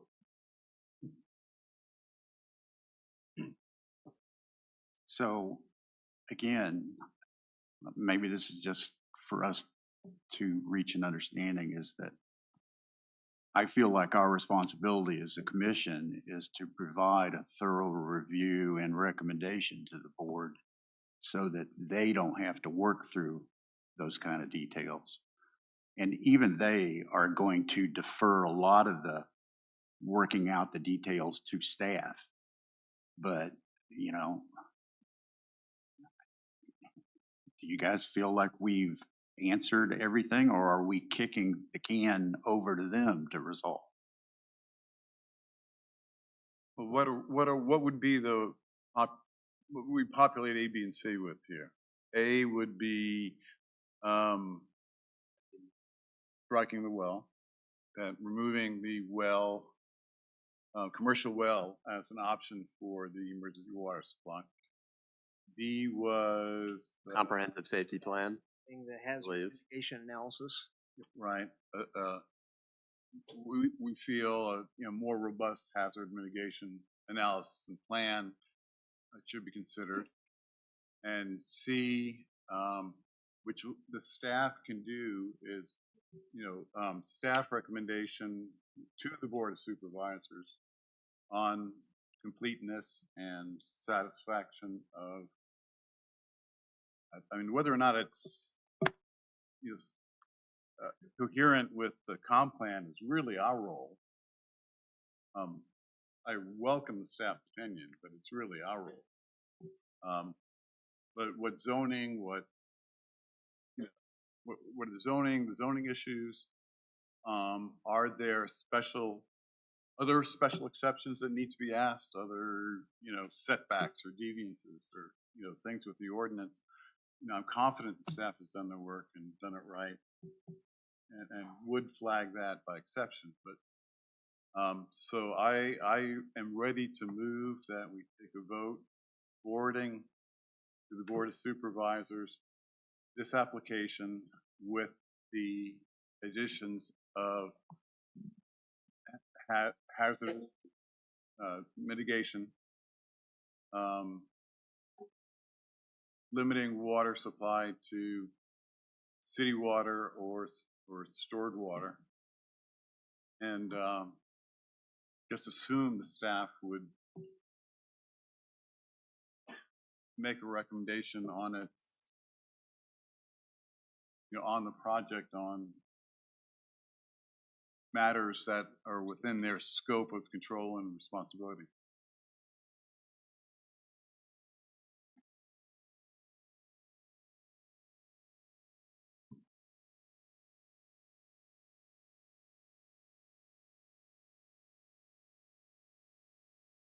Is a month going to make any difference?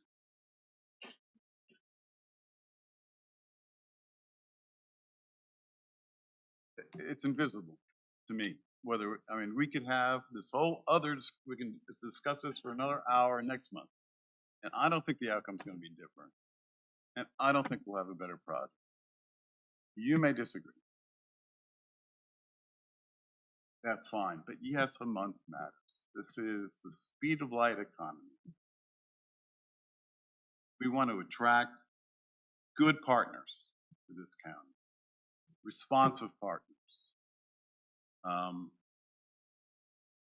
good citizens, good neighbors. And we want the reputation of this is a good place to work. This is a good place to do business. And this was a risk of moving things from by right to special exception, is that we'd nickel and dime the daylights out of it. And that's a risk worth taking. But I'm glad we did. In fact, I would like to make all major developments by right. But I mean, special exception. Probably a shot. But it's special exception because it's novel. It's a lot of unknowns. Community sentiment is untested, unasked. We had that drug rehab hospital that just by-righted itself through our periscope. So your question, well, a month matters. Time passes slowly here in the county, but it doesn't in the world of capital.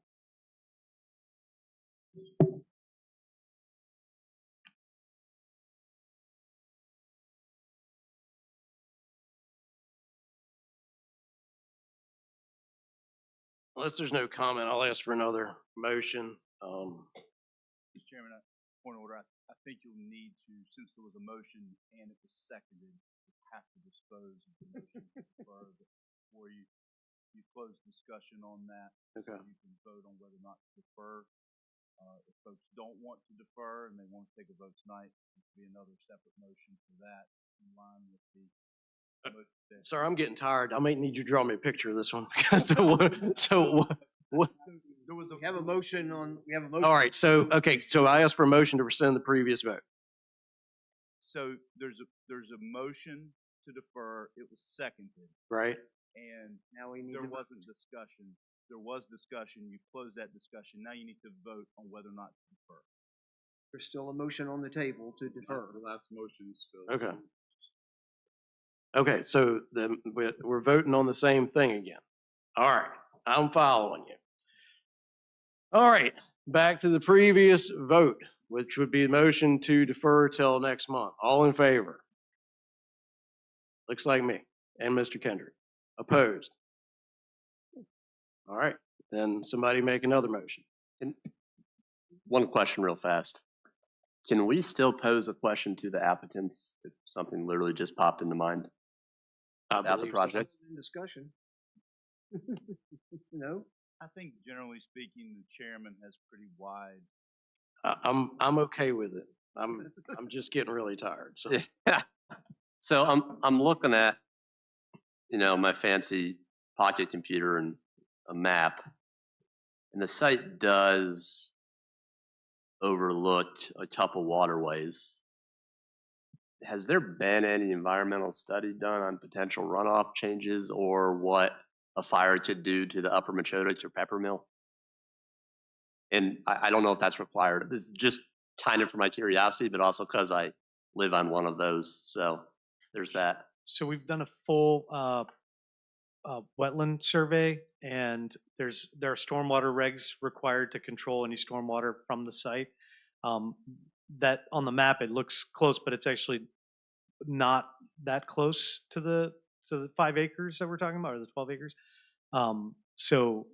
But there are stormwater regulations and stormwater features on the site that shows, you know, any stormwater having to be captured or any water period having to be captured on the project. Appreciate it. Okay, back to the request and a motion. I'll go ahead. Could you put up that slide with the case number and the?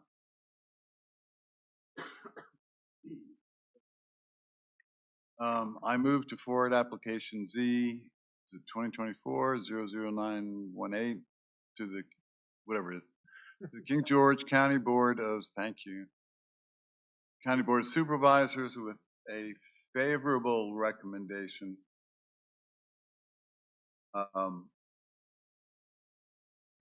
And to communicate the desire for improved, help me here, Denise. Risk assessment. A risk assessment evaluation. The second element was Striking the commercial well.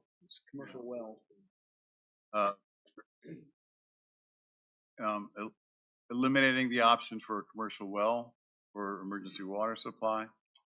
And C was Favorable assessment by the county staff.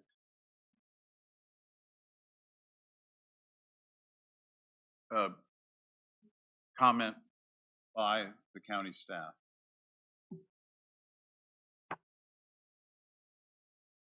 Second. All right, all in favor? Mr. Chairman, you may be. Sorry.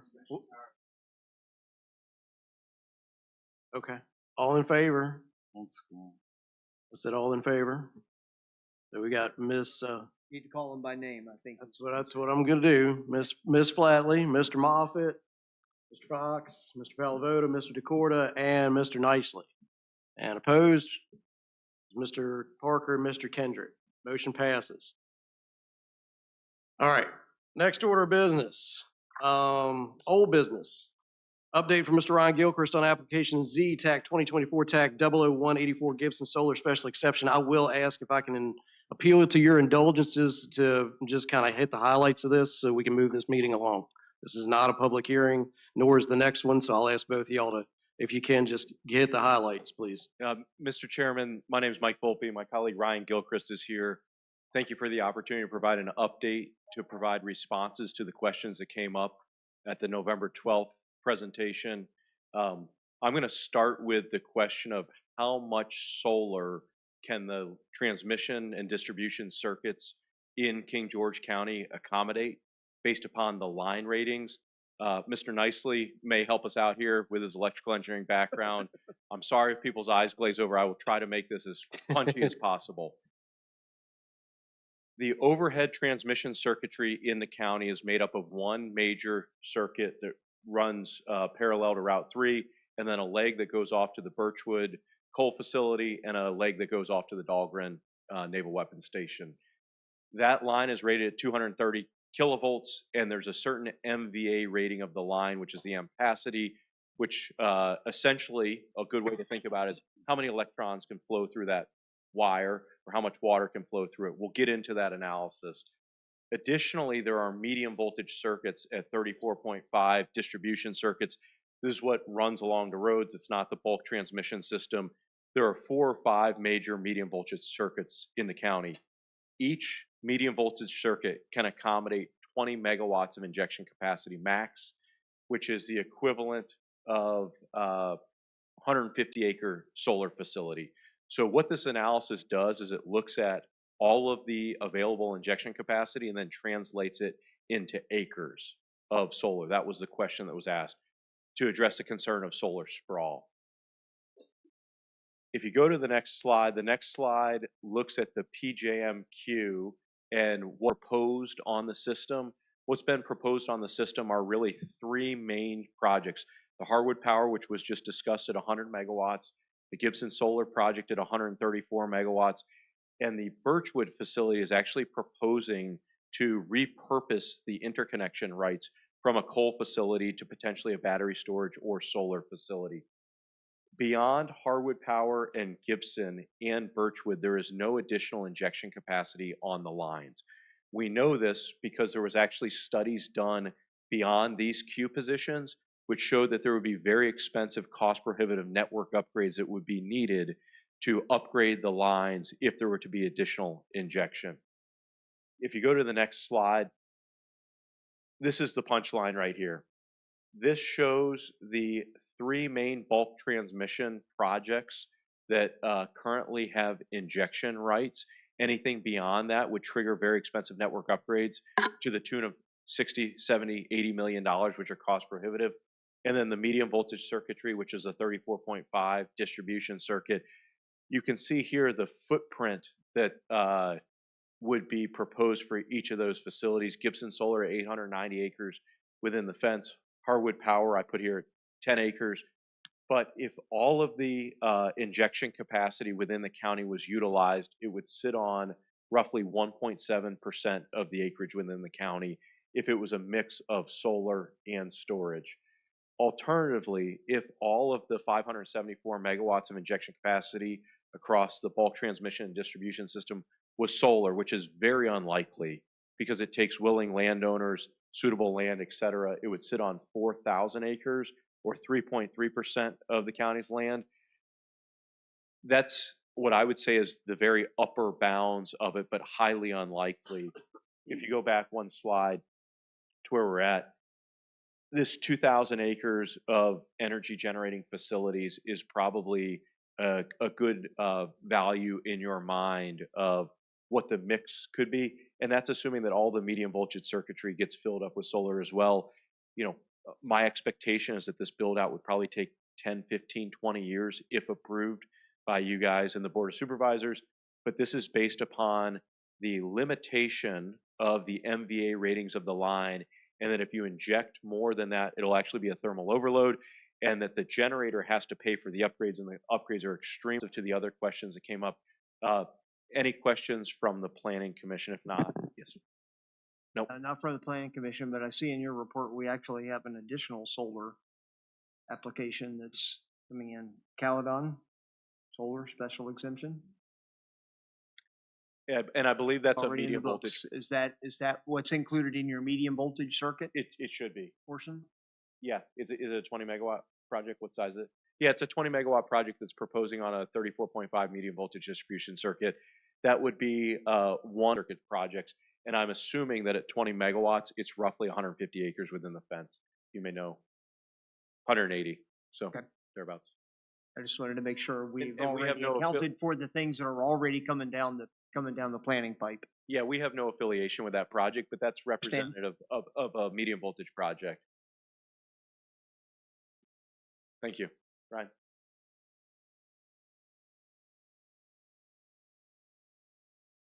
Hey guys, Ryan Gilchrist with Open Road. Thanks for having me back tonight. I'll be brief as well, but stop me anytime with questions. The next slide shows the map of the project. Last month we talked about how there wasn't a clear map of how the project fits into the county contextually. So this is the star there, the yellow star is where the project's proposed. In the middle of the Shiloh district, if you're driving from here down Route 3, it's about a mile past the intersection of Route 301. And I have a map on the next slide that shows the surrounding roads. So the western side of the project is on either side of Jersey Road. If you're familiar where that is, there's a small piece of it that hits Route 3 there at the northern end. The bulk of the project, though, is on the other side of Route 3. Everything is south of Round Hill Road, and everything is north of Stony Knoll Road, and it's split in half roughly by Prim Road. The only pieces that touch Round Hill, it's that very small tip of the project where Prim Road hits Round Hill. It's a few hundred feet along the southwestern side of that intersection, but there's about a 300-foot setback there with trees in the way. We did produce a simulation of, this is along Big Timber Road, which is really the only part of the project that is viewable from a public road.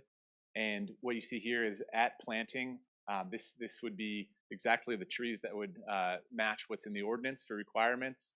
You can see the solar panels on the tracking systems in the background, the agricultural style fence, so 7-foot wooden posts with wire mesh, and then the plantings are on the front of that. The next slide shows at 5 years growth what that will look like based on the species that we've chosen for the buffer.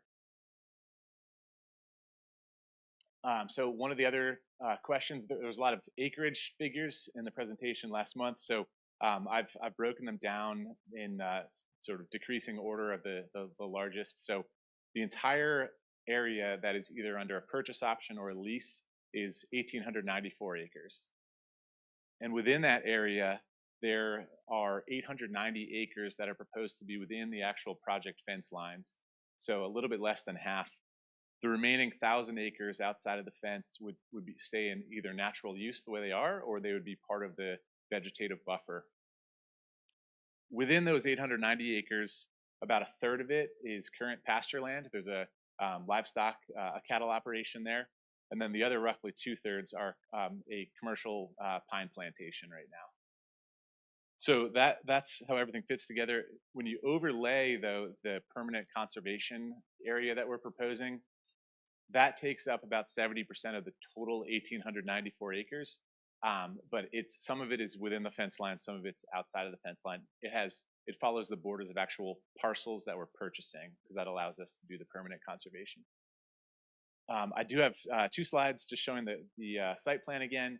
The site plan that was up here last month showed just the proposed fence lines. So there would have still been room.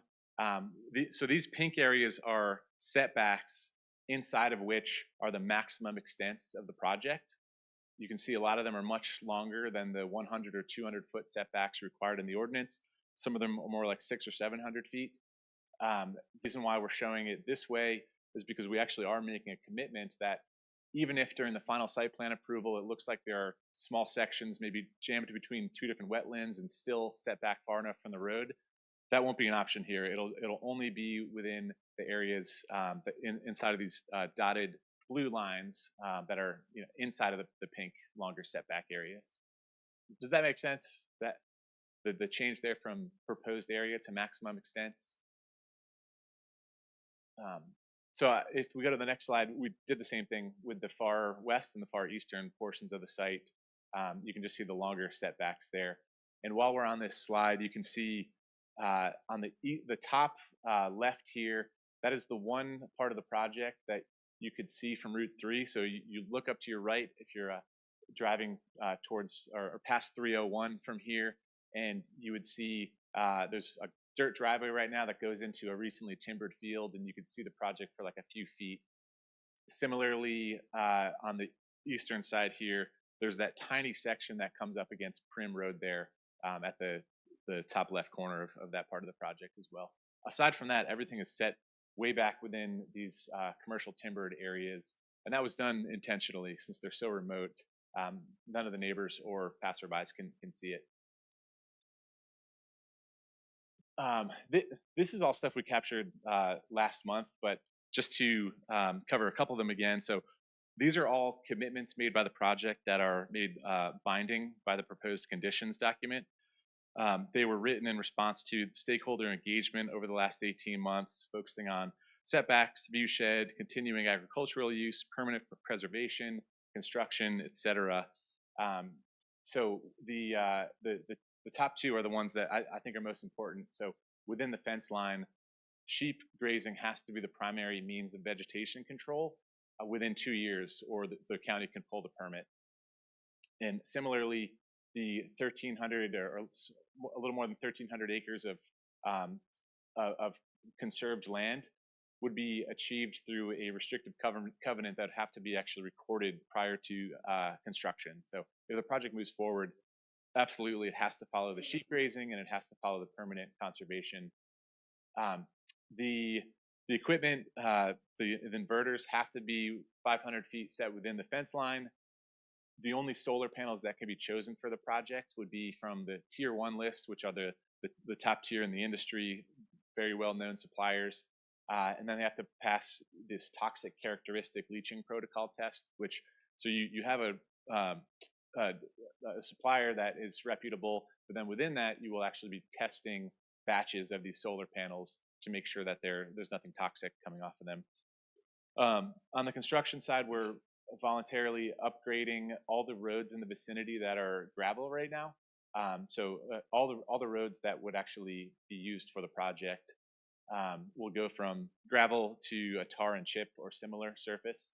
And there's also the monthly road repair during construction to make sure that any of the large tractor trailers that are driving on the roads, if any damage is done, every month we have to go out there and repair the roads. The rest of the construction section here just basically highlights that the construction, it'll be done methodically, only a little less than a quarter of the site at a time. And within that area, there'll be almost no grading because the racking systems are the type that you drive straight into the ground without any use of concrete footers. And then lastly, decommissioning follows exactly the ordinance, and it'll be guaranteed by a financial surety. There are 3 of these emergency services conditions that we developed talking to Chief Moody. And then the foreign adversaries discussion came up last month for the battery storage and the solar project here.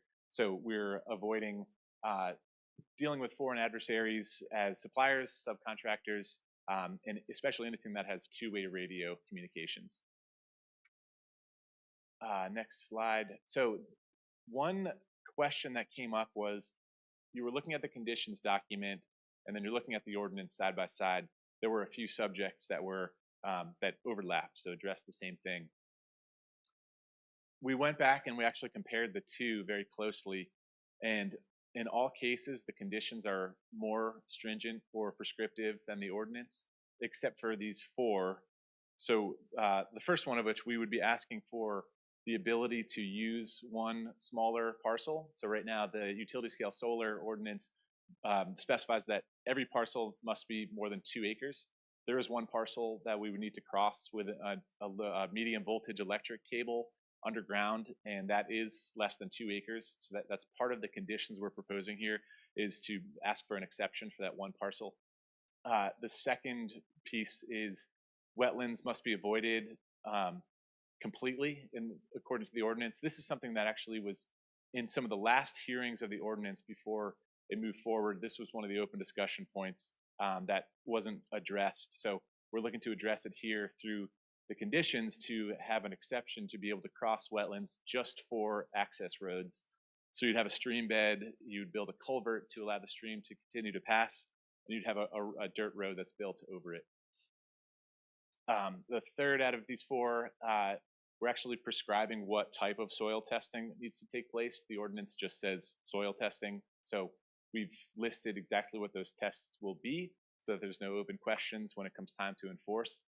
And lastly, the ordinance, it's well designed for safety. The fence is prescribed in the ordinance as 7 feet tall, and the top foot of that is razor wire. That's actually not required for electric code though, and it's kind of an eyesore. So what we propose on our projects is to have that taller fence, but it's all wire mesh. So it still meets electric code, but just aesthetically, it's a little better. So those are the only 4 conditions that are at all at odds with the ordinance. So hopefully that answers the question of, we're not looking to rewrite the ordinance with the conditions. And then I would like to save just a couple of minutes here. The on-site sheep grazing operation, we've signed a deal with K&B Grazing, and the owner of that operation, Kelsey Trainer Brown, is here just to answer any questions and offer some comments about the opportunity, the multiple revenue streams that it creates, and also just some comments on the livestock operation. So before I step down, happy to answer any questions, and then Kelsey can step up. Yes. One quick one on the conserved land, which is a key aspect for me anyway. What are the triggers that are at play here that would require that to kick in? In other words, for example, if you didn't generate for a year or X number of years passed, or what gives us certainty as to how and when that obligation is triggered? So it's actually just on day one. So it's a restriction on the deed where you cannot do certain things like residential development. Basically, No, I'm saying, when is the project obligated to put that land into conservation? I see what what are you're the saying. triggers that require you to do that? So there's no requirement to decommission the project. However, in 40 years, you would have to reapply for a special exception. If the project is decommissioned, though, you could never do anything except timber, agriculture, other natural uses. So basically, from day one, you could have either solar or agriculture or timber, just nothing else besides this. I think the question though is what's the springing mechanism that puts the land into permanent conservation? Is there some type of wall?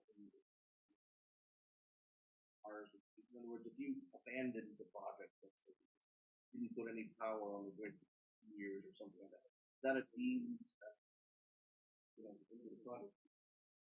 Can you hear me? In other words, if you just didn't generate for some period of time, is that a deemed abandonment of the project? Or, I think you're onto it basically. What would be the triggers that would require you to put that land into conservation in terms of the end of the project, so to speak? Yeah, my understanding, and Ryan and Scott, correct me if I'm wrong, but as part of the final site plan approval, the 1,300 acres must be put into permanent conservation. That the final site plan will not be granted without that being done. If there's a And is springing that done, is that done with a deed? How is that legally It would be a restrictive covenant on the deed. on the deed? Yeah. And that is the property that the company is purchasing, that's not on the lease. What, the reason it's not all of it is it's leased land that you can't. It's only, those sorry, I just wanted to be clear, but it's only put into conservation once you stop operating as a project, or it's put into conservation while you're operating? prior to construction start. Okay. So it's a restrictive easement that's essentially an open space easement, that it can Okay. only ever be solar or open ag. Okay, so from day one, essentially. Day one. All right, gotcha.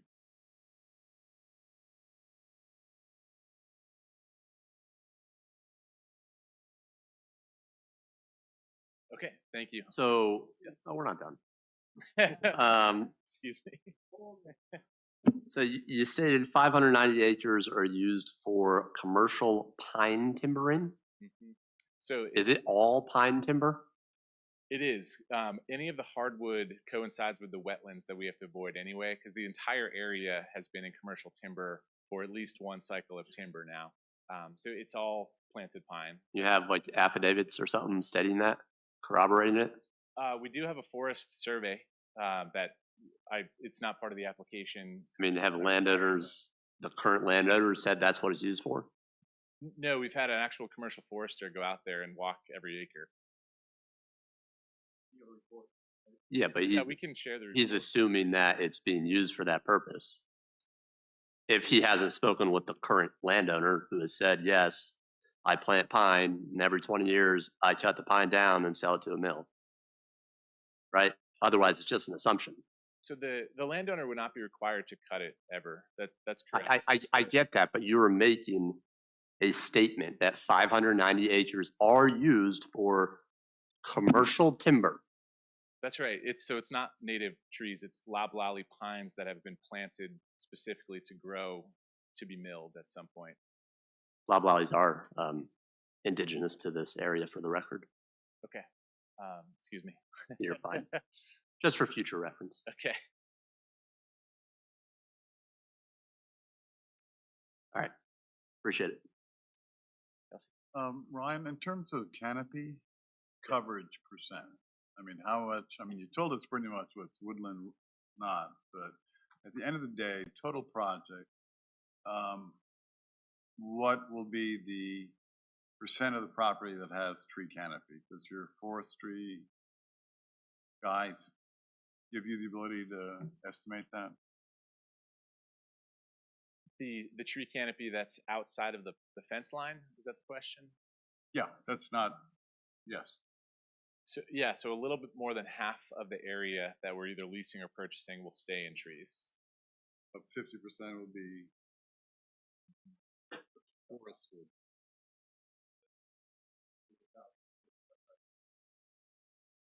So that none of the trees outside of the fence will be cut. Second question is the road crossing over wetlands. That's, you think there'll be a culvert? Are there standards, environmental standards for this that I'm not aware of? Probably. Yeah, the Army Corps of Engineers regulates it pretty closely. Yep. Your condition says it'll be fully compliant with Army Corps of Engineers or Chesapeake Bay or relevant. I don't think that's explicitly in the conditions, but you couldn't get a building permit without checking those boxes. Yeah, we can add it. Okay, and frequency of use for traffic on these roads, is it daily, monthly, yearly, during construction, or ad hoc, or? So during operations, it's essentially zero. You know, you'd have once in a while, you'd have a pickup truck go out there and do some visual inspections, maybe replace a few panels here and there.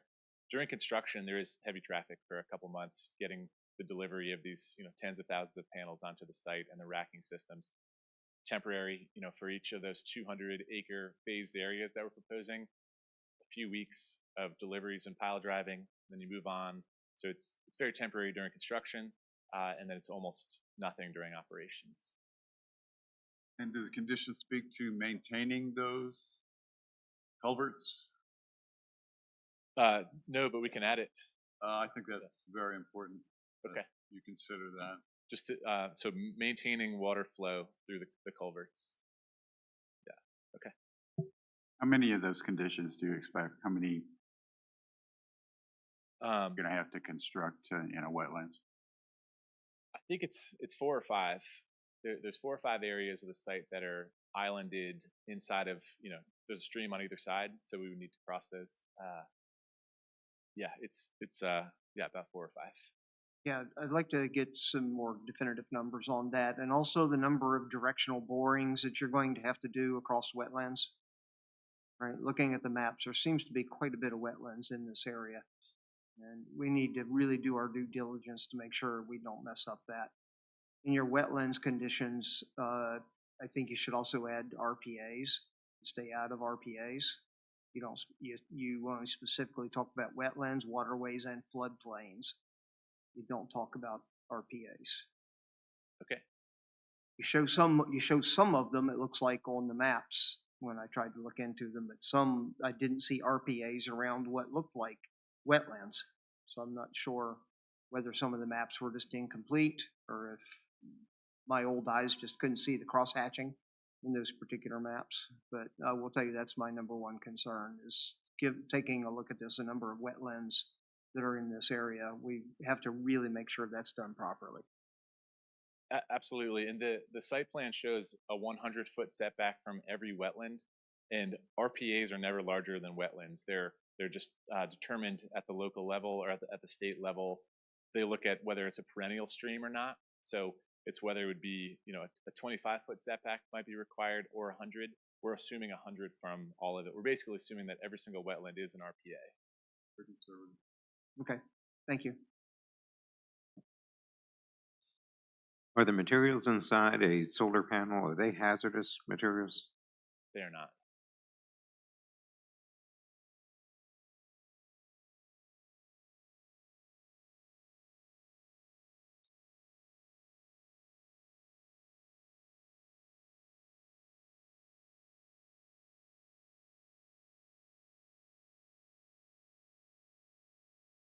All right, I'll let Kelsey say a few words. Good evening, board. I'm Kelsey Trainer Brown. I currently farm in King George, and I'm the grazer on the project. I'm going to eventually have probably about 450 to 600 sheep on this facility. I'm going to start off with probably about 200, 250 ewes. I'll breed them all, they'll lamb out. I'll do rotational grazing. That's super good for the soil health, honestly, on some of these pieces that I'm familiar with. But yeah, do you guys have any questions for me? Or I do want to say that this is a huge opportunity for me as a young agriculturalist and a young farmer. And I don't know how closely related you are to agriculture or to farming, but it's harder and harder to farm, especially in this county. And that's something I think we need to recognize, how hard it is to farm in this county. And this used to be a rural county. I've grown up around King George my whole life. My grandma worked the clerk of the court office. And just last year, I tried to find a piece of land to hay, and I couldn't afford the lease on it. So for me, as a young agriculturalist, this is a huge opportunity for me to be able to pass something down to my family, to my child, and I'm really excited about it. And I'm excited for the opportunities that it's going to bring to youth in your area as well, because I hope to bring people in the community out to this facility to be able to learn about agriculture, even though it's a very different way of farming.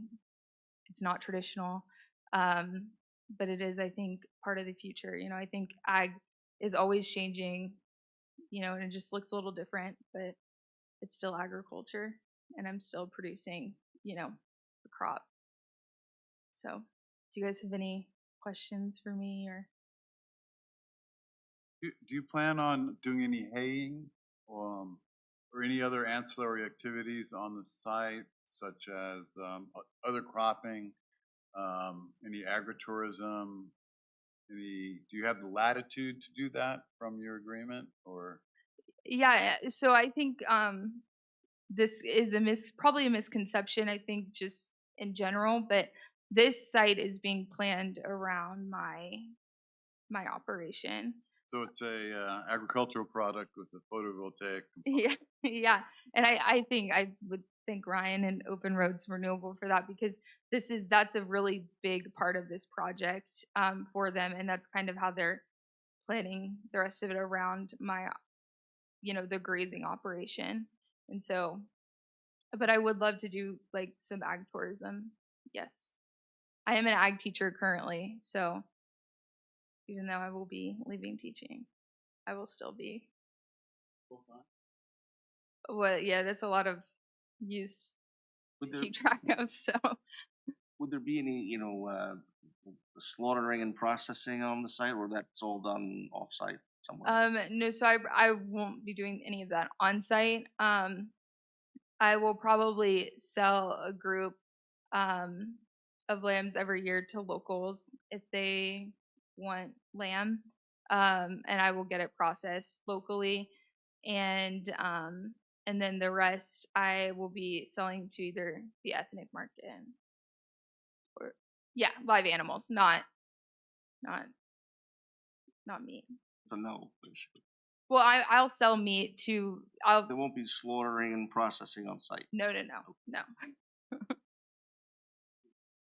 That is not my specialty. And no. Are there any other questions? Okay, thank you guys.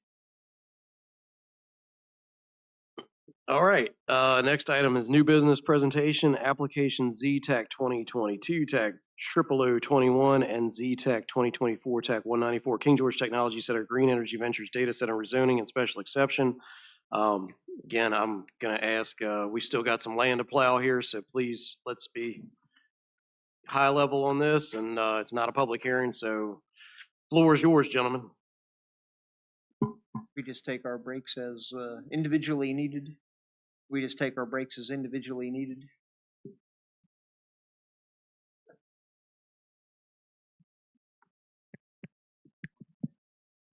All right.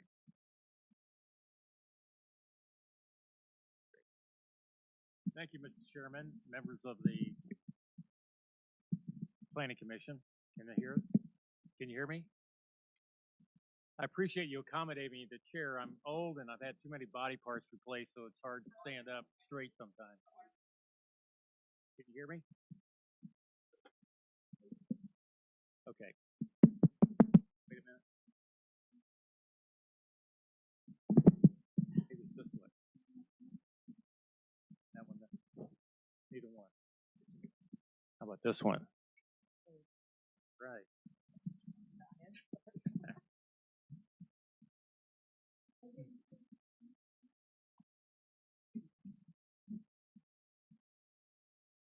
Are we on a break? I guess so.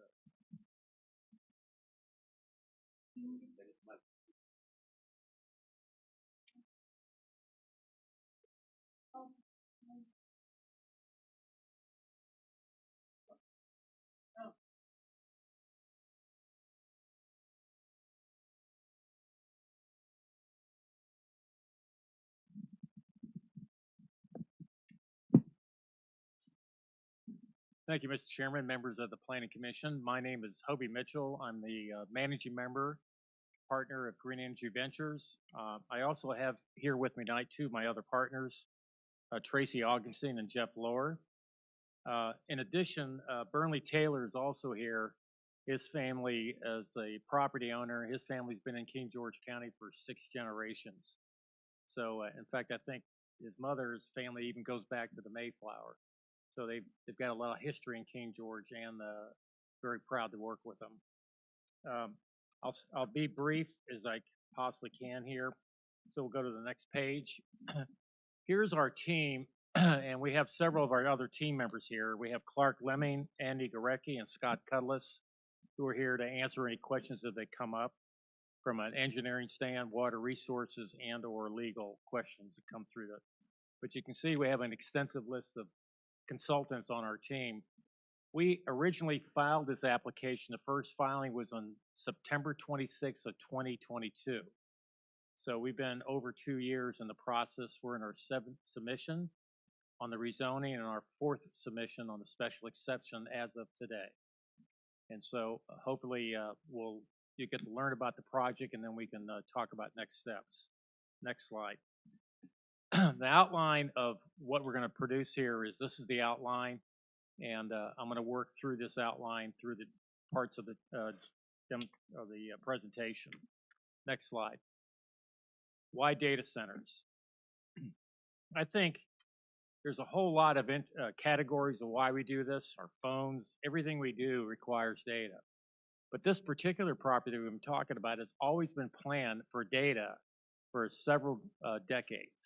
So it's always been an industrial, it's either zone industrial already, which we'll see later, but it's been planned. It's in the West Settlement area, the Route 3 West Settlement area. It's always been planned for this. Next slide. Economic impact. We currently are proposing 7.2 million square feet, including an area for a water treatment plant. Based on this square footage assumption that we did back in March, that's probably gone up some. The build-out value of our data centers is approximately $2 billion. That's the amount of money we'll be investing as a minimum into this project just for the buildings themselves. Next slide. Economic impact. The construction period of the project, we will generate as many as 16,000 jobs, and that's over a 10-year period. We talked about these are temporary jobs, but over a 10-year period, you kind of wonder if that's temporary. On a permanent job basis, which is on the next slide, the direct employment from the jobs created by the project will generate approximately 1,236 permanent jobs, plus a few for the water treatment plant.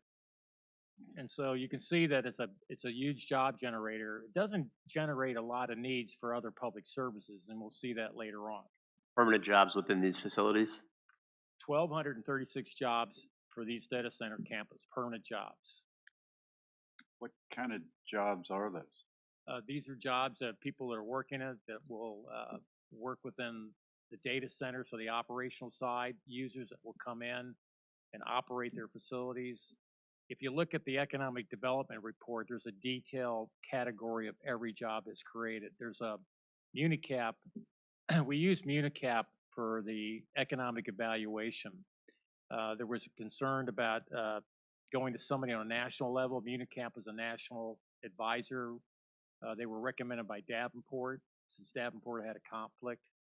And so there was a pretty thick, should be in your package when you see the zoning application, that evaluated not only just the type of jobs, how much they make, how many per year. So my recommendation is you can go through that. If you want another detailed list, we can do that at the next piece. But does it not necessary right now? Yeah. Does it detail, generally speaking, with data centers, the percentage that are filled through H-1B immigrant visas versus U.S. naturalized citizens? I'm sorry, I couldn't understand the question. So tech jobs. Yes, are, check jobs. Right. Yeah. There's a high propensity to fill them through H-1B visas, which do not go to localized people to the community.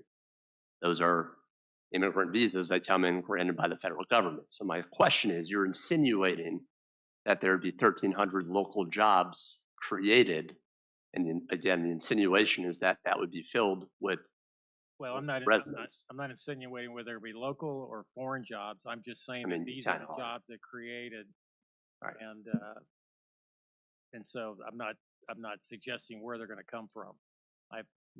Hopefully there'll be a lot of people locally that'll be able to pick up on the jobs from this. I suspect some people will commute from other areas. I don't think at this current time that the county will be able to create 1,230 jobs within the county.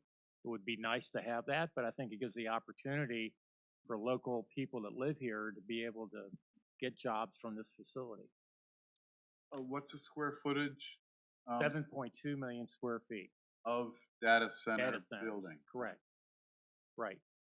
So at a rate of 50 employees per 250,000. Yeah, if you want, I got other slides that talks about the building. I wasn't prepared. I was here mostly for land use. I was just trying to give you an idea on the economic impact. We can get into that specific. If you want to more know about the economic impacts, we can have a different presentation on that, and I'll have that person here to discuss that further. This is sort of a big picture thing on jobs and economic growth. As far as the next slide, based on the Municap's presentation for the absorption pace for the buildings, exclusive of any jobs, at a 10-year build-out, we assume a 10-year build-out starting in 2027, about a 10-year build-out, the annual income revenues from this project alone, based on the bar chart or the pie chart you see here, will generate, based on the tax rate, about $19 million a year in annual tax revenue based on these categories. And that's net of any deferrals, rebates, abatements. Nothing. We're not. That's irrelevant. That's to us is irrelevant right now. This is tax revenue that would come to the county total. Gotcha. Over a 30-year period, it's about $560 million based on that tax rate and that growth rate that would happen over a 30-year period. Next slide, property itself. This is the current comprehensive plan of the West Settlement area. You can see where we're located on it. It's 352 acres, of which about 40 acres are already zoned industrial. The rest of it in the comprehensive plan has always been planned for industrial uses. We were in the West Settlement area prior to any comp plan amendment that happened last year, but this reflects what the board and what the county had approved last year for the comp plan for the West Settlement area. And this is how we are located in it. Next slide. The property exists or has 352 acres. The existing zoning is I zoning. It's a 40 acres. The rest of it is A1. The proposed zoning is for industrial with a special exception. We have direct access on Route 3, and you'll see that later in the map. And we have a minor access off of Bloomsbury Road. Next slide. The existing conditions. The slide on the left is as the property is today.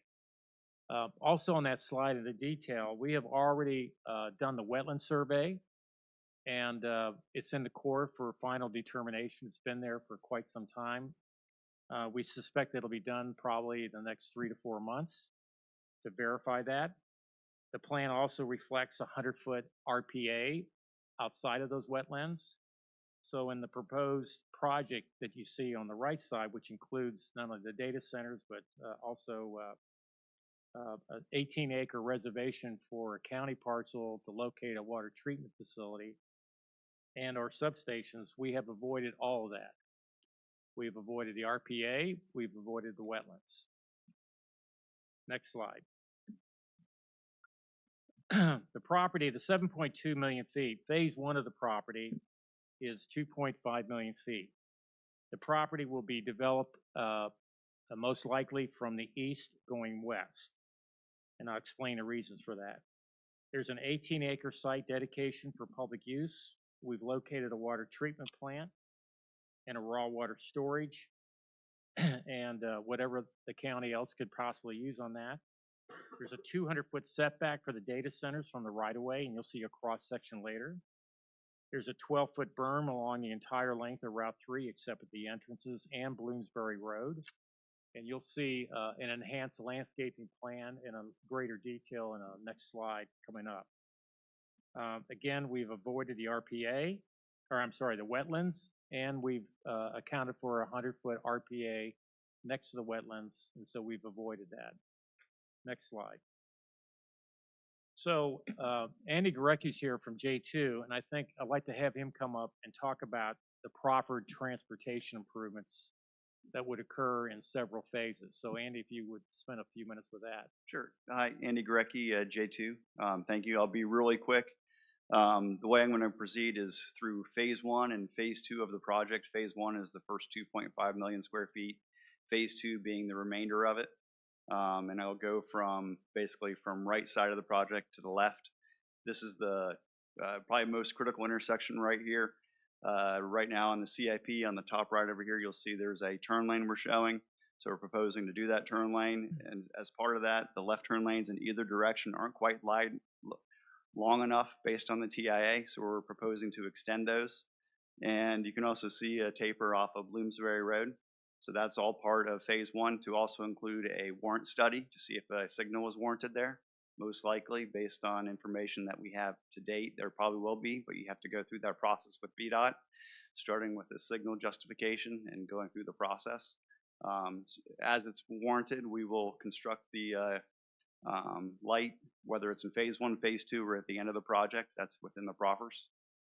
On the next slide, you'll see entrance 3. This will be the main entrance into the project, so that is to the west from the far corner. This will be a right turn lane as well as extending the existing left turn lane to allow for additional movement for the vehicles to stack and then be able to take the left.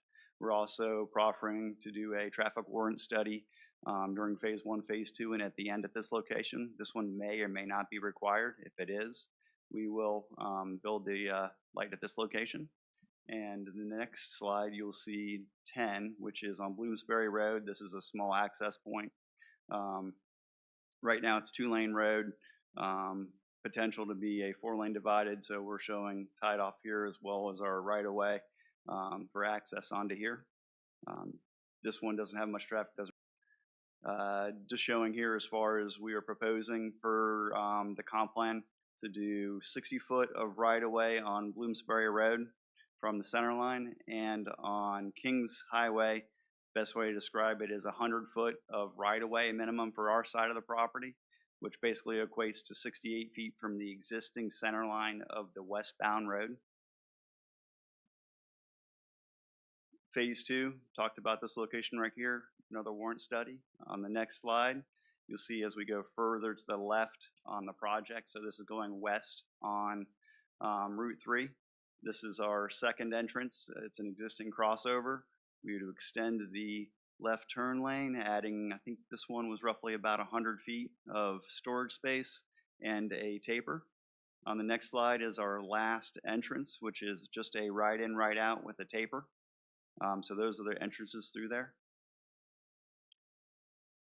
Let's, if we can go back to the overall phase 2 Bloomsbury Road intersection. Go back a couple slides. Right there. Right there. Or no, it's not that. Is that it? Yeah. So this particular intersection is a big safety problem in the county. And so in our traffic study, we had it where it was warranted to do the improvements in this area in phase 2, but it's in the 6-year plan. VDOT's got this in a plan. And so because it's a safety issue, we're going to put it in the first phase, and we're going to do the work plus that was in the VDOT plan, which is unfunded. So this will be one of the first things we do is to go ahead and do all these safety improvements that have been in the VDOT plan and a project that's unfunded. So we're going to do this right away. And I think the other side of it, if the warrant study, if we get a warrant study in the first phase, most likely it'll warrant to have a traffic signal. If it does, we'll put it in first phase. If we can't get a warrant study out of VDOT in the first phase, we'll do it again at 2.5 million square feet. So we'll do it again. We'll put the traffic signal in. But if it's not warranted for some reason, we're going to do a third traffic analysis out. And if it's warranted, then we're going to put the traffic signal in again. So we think it'll occur in the first phase, but it's all subject to VDOT. But it's important to understand that we understand that it's a safety problem, and we're going to do it right up front. So can we get clarification on that? Just interrupt just for a second. So it's looking like you're proposing the main entrance to the complex is not this entrance. Further east. It's the other one at the entrance to the old gravel pits. Yeah, let's correct. Across the street from, across the road directly from that. Yeah, let's that go to the entrance. next slide. Couple slides up. One more, 2 more. There we go. This is sort of the overall, because you can see we have the main entrance, and you saw the improvements of that. So if you backtrack, you can see the details of those improvements at the main entrance. There's a median break there right now. There's 2 median breaks right now on Route 3. One is at the main entrance, and the second one is just east of that, the next entrance, if I'm not mistaken, Andy, right? So the other 2 entrances that are further west on Route 3 are not expected to be employee entrances? No, there's only one main entrance. It's a secure site. So that's the main entrance. That's where employees will come in and out. The other entrances are only secondary, and most likely will not be used. Do you still expect the Bloomsburg Road to have sufficient traffic, even though employees are not coming in there, that it would warrant a light? It's for fire safety. We need a second emergency access point. So you want to have that. You want to have that for access for not just employees, but for fire and rescue purposes. That'll be principally closed most of the time, but you have an entrance in there for fire and rescue services. The other two entrances would be closed typically, Typically, right. the two further west. The two that are further, well, there's not, you got the main entrance, there's no other entrances further Oh. west. Those other circles in red are more visuals of what it would look like on No, Route to the 3. west. Yeah. There's, isn't there two entrances down there further? I'm sorry, I'm going the wrong way. You're right. There's two other entrances west. Apologize. Yes. How many of those are gonna require lights? Say that one more time. How many of those entrances will require lights? Two. The main entrance, well, only the main entrance would require a light. Andy, why don't you answer that? So for the site itself, there's only one entrance that would warrant a traffic study to even see if it's warranted, and that's the main entrance where you have the circle where the sign says entrance view. That one right there will study. That's where most of the traffic as far as within the development would happen. As far as the data center, that's where most of the traffic will come in and out. That's why that one's being studied. And then the other one that's being studied is the Route 3 in Bloomsbury. Even though it doesn't provide entrance into our site, it is close to our site. It's part of the TIA that was submitted.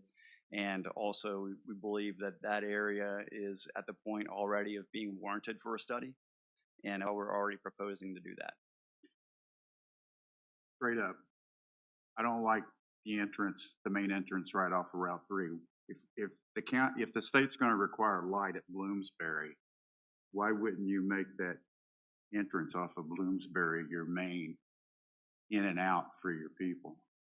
And if you had to have other gates for emergency purposes, that's an entirely different thing, but I'm just not real excited about putting a whole bunch of lights on Route 3. We're trying to mitigate the traffic on Bloomsbury Road. Bloomsbury Road. Yeah, I'm trying to mitigate traffic on Route 3. Yeah. Well, the project doesn't really generate a lot of traffic, and 1,200 people, you said, was total employment? You got to remember that's over 3 shifts. This is a 24/7, but at one time you're not going to have 1,228 employees at the same time. You know, you got 3 shifts that generate that kind of employee. All right, so you have 400 cars coming and going at rush hour, I effectively. could look at the traffic report, but I think the scoping session that we did with VDOT in the county and the traffic study, I think that was the preferred entrance for coming in and out. Bloomsbury Road is really an inadequate road to handle that kind of traffic volume, where Route 3 is a 4-lane divided, and that's why we put a traffic signal may be warranted there. But Just for my edification, and yeah. excuse my naivety here, but what do these red circles and arrows actually indicate? Well, we're going to get that in the next slides because that's kind of give you the visuals of what the project would look like on Route 3. So, yeah, they're locations of the visuals that you're going to see here in a few moments. There's also the yellow lines. Those are the cross sections that are be the next slide. Right. So, one of the things we've been through, by the way, 2 community meetings, and to get input. And some of this, what you see here, reflects some of the input we got from these community meetings. So if we go to this slide, you're going to see some visuals at the different locations. One is the main entrance. Well, actually, the slide after this is going to be talking about the cross section. I'll have Andy explain the cross section briefly. So the first cross section on top is it's from the existing house across Kings Highway. It shows the 12-foot buffer. It shows the enhanced landscaping that we can talk about in a few minutes. It shows the distance for the 200-foot setback and then the building. That building height there is shown as 80 feet, and what we just submitted basically is the top of our roof is 65 feet, the top of our parapet is 80 feet, so that cut above. And then the next one down below is the same cross section for Bloomsbury Road with the same information. The trees that you see here that are indicated is at a 10-year growth. And we have another slide here that shows what we intend to do to plant up front, because we're going to plant the materials denser, but also at a larger caliber. And we'll go over that in just a few moments. So if you look at the next slide, the entrance view, this is the entrance coming into that main on Route 3, where the median break is existing. This is where there could be a traffic light. So the berming and the visual impact of how we tried to make it more look rural character by using the fence, the plantings, the selection of trees, and try to use as many as trees that were indigenous to the area. This is indicated at a 10-year growth based upon what we're going to plant up front. They'll get larger over a period of time, but we try to give people an understanding. And we do have another slide later on to say, well, what is it going to look like? What's the planting on day one? What's it at 5 years? What is it at 10 years? So we have another slide that talks about that later. But we try to mitigate any visual impacts about the data center that's behind it. Next slide.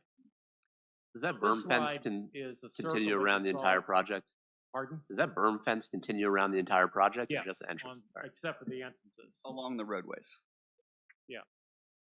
And so visual is almost at the intersection of Bloomsbury and on Route 3 on the westbound 10-year growth. The next slide, we ask at a community, well, I live across the street, which is further away, so what could it possibly look like at 10 years from across the street? So based on our computer simulation has come up with what that might look like at year 10 from across the street. Next slide. I will say that's what it would look like in the summer. In the summer, but that's why we added a lot of deciduous trees as well. Okay, and you'll see that in a slide about our planting materials. If you want some different suggestions on that, we can talk about that, but we try to mix it up a little bit as well to give it a little more, so it wasn't just one,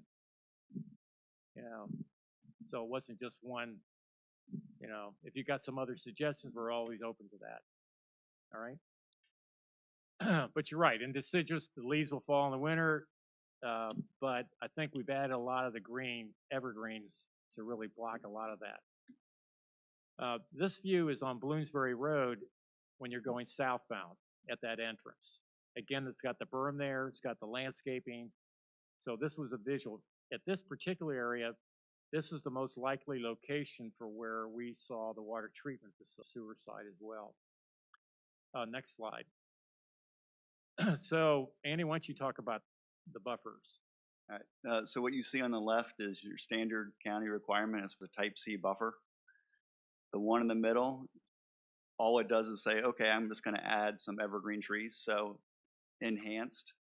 And what we're actually proposing is not only adding trees, but also changing the caliper of trees to give a variation so that between year 1, year 5, and year 10, it actually grows a lot faster and it looks fuller, and you got that intermixing of different sizes of trees. And we're proffering to this. Yes.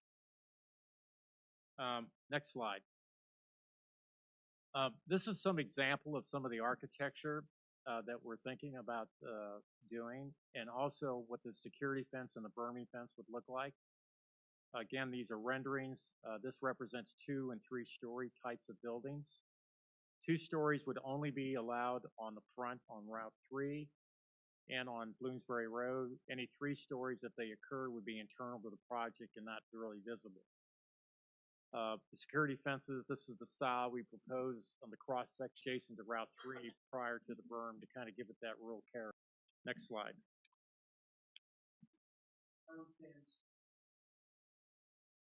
Yes. Yeah. If you can go back to the cross sections for just a moment. Yeah. It's fact. Yeah. A little bit further.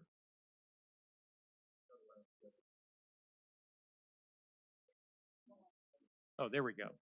So on this one, we don't show the wood fence, but the wood fence is. Maybe I should get my pointer. Yeah. Oh, there we go. This little area in here we see using for stormwater control, water storage, stormwater. So, and it seemed like a good buffer to utilize that. And then So let's go to the proffers for a moment. And Clark, if you wouldn't mind going through that.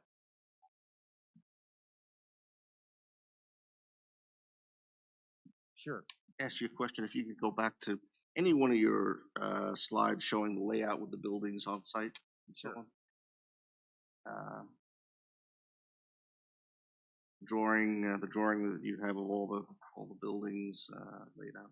There you go. Yeah, there's Yeah, one. like something Okay. like that. I mean, are you gonna have to have, I'm presuming you're gonna have to have backup power generation on site? Yeah. Presumably diesel gensets perhaps? I Yeah, don't and- see any of that depicted here. And could you tell us about that and how much capacity you'll need in megawatt terms and so on? We have on our site, and we've already been working with Dominion Energy for quite some time. In fact, we have been assigned a project manager, but we have 4 300 megawatt substation sites. The first one is this substation. We have a different slide that can show you how we interconnect to the grid.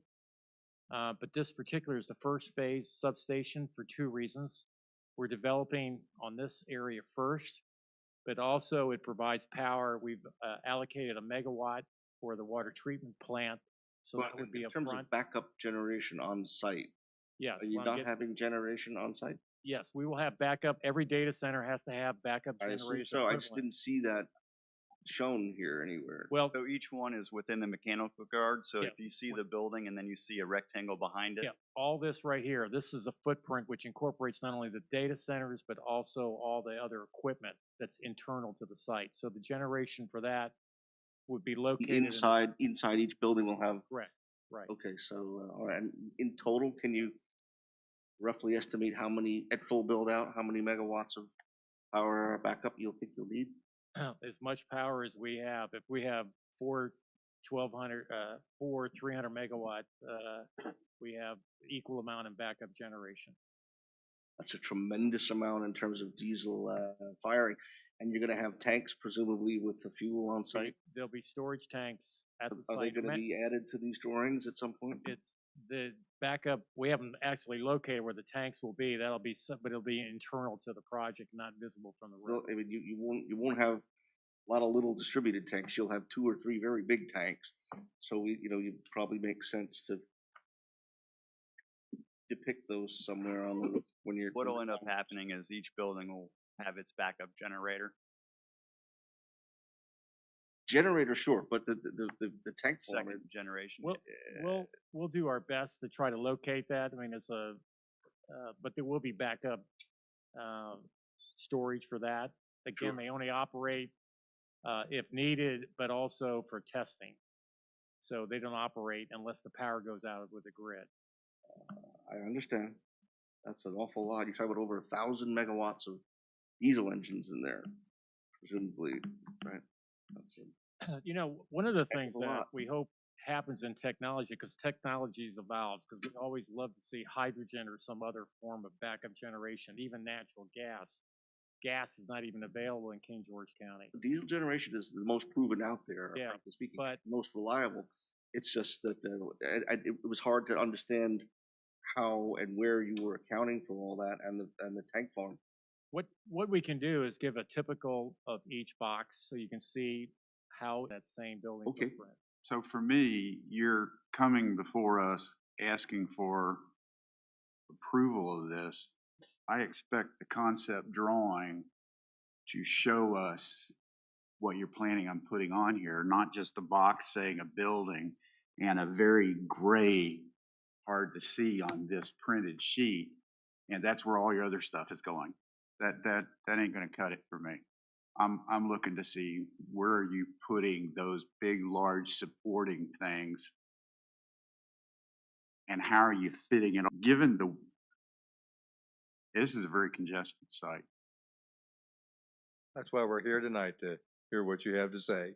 Right. and We have work on it. some of that. This is like a general Yeah, presentation. that's and great. get I'm some just saying, feedback. when you come back and we're Yeah. getting serious, I'm gonna wanna see more. I know it's concept, and I'm not asking you to do a design, but I'm wanting to see a little bit more of what you're thinking rather than, I mean, I can only speak for myself, but I wouldn't approve that. You're gonna have to give me more of what you're really thinking about doing. And there's a lot more than just your data building. I don't think he's alone in that. Well, we've actually engineered the site. We've graded it. We kind of understand, how the site balances, how the buildings will fit in. Building footprints may be adjusted because of that particular end user. And we understand that. But we can give you a general, we have that, so we can provide that, the general idea about that footprint of that building. Conceptually, this is how it's all gonna work. We know that all the support equipment will be internal because we're very aware about noise, visual impacts. So that's why we try to mitigate that in our plan. But within that box, we'll provide you a concept of how all that will fit. Because our goal is to have nothing really visible for things like that along Route 3 or Bloomsbury Road. But a data center campus has a lot going on it. So, and when we did this, a lot of it is in this particular area because we've avoided all the existing environmental impacts, wetlands, and the 100-foot buffer from those wetlands. So we've avoided that. So we've really, that's why it is like it is. And you got to understand the other ones, the big boxes, is where you see the substations. And these substations have been already, designed and access to them with Dominion so far. So a lot of this plan reflects a lot of those inputs from Dominion Energy and how they get access to them and how they'll build them. Okay, want to talk about proffers for a moment? Turn to something. Why don't you go to the proffer slide? Why don't we go through at this the all, end. and then at the end we can, get some feedback from you guys. We've already heard some of them. So if you would go to the next slide with all the Okay. proffers. Okay, what we tried to do, there's a rather extensive proffer statement. And this is simply a summary. But the important thing at this point is that everything we've talked about tonight, we've tried to, that goes to the property use, how it's going to be development, the phasing, all of the transportation improvements that we went through. You slide up a little bit. We get down to the next one. Your buffers, a one-page summary of what's about a 10-page document now of proffers to go into great detail. Now, we know that you're going to be able to look at these in much greater detail later. So the most important thing, I think, at this point is that each of these issues that we've addressed tonight offer that we just resubmitted, so it didn't make this list. There are cash proffers that are important to take note of. You notice there's 1.25 million going to the county. This is to mitigate public safety, really for the fire department. And we understand that the fire department is getting some new equipment, but what they really need is a building to put the equipment in. And so this is a contribution toward that. And then there's an additional sum to train fire staff to deal with some of the different kinds of fire and fire protection issues that would be associated with this kind of development. There is a contribution per 100 finished square feet, and that you saw development. So over a period of time, that amounts to a very substantial amount of money, $2 per 100 square feet per year as we go forward. So we've tried to think of a number of things that permit the project to move forward, plus do some things for the county. As Hobie mentioned, we have spent extensive time looking at the water issue in the county, and that's why there is a water treatment site on this on the property. We also have had and advanced some proposals about how a treatment plant gets built, and have, as Hobie was indicating, some pretty significant assistance and expertise that could help the county with that. So our purpose tonight is to acquaint you with the project, what we're trying to do, what the scope of it is, what some of the issues may be, and as quickly as we can get things turned around and back to you. We've just made another submission today. We will be before you for a public hearing, and we We have heard some of the comments tonight and some of the additional information you'd like to see and detail on the drawings. So we've been taking careful notes, and we'll be back and do everything we can to address those. But we hope to be back before you very soon and start the hearing process and your more formal deliberation of this. Although this has been around for 2 years, we recognize that we've never appeared before the Planning Commission with any substantial presentation about what we've been doing for the past 2 years. So we thought it would be a good idea to appear before you and at least acquaint you with the project so that on the night of the public hearing, you're not seeing about this for the first time. We had at least one commissioner come to one of our community meetings. I think there was another one at the other community meeting. So we are trying to let the public know what's going on, public in the vicinity and countywide. We had one community meeting at Hop Yard and another at the public library, and happy to do others. So we're trying to be open and transparent, let people know exactly what we're doing, and we hope that this will be a helpful review process for both the county and for the applicant. But got a potentially very good project for the county here, and something that generates a number of things I think the county is looking for, specifically economically, job-wise, tax-wise. So we're here to work with you, and we'll be back before you. Now, if they're based on anything that any of us have said, anything else you want to say, Hobie?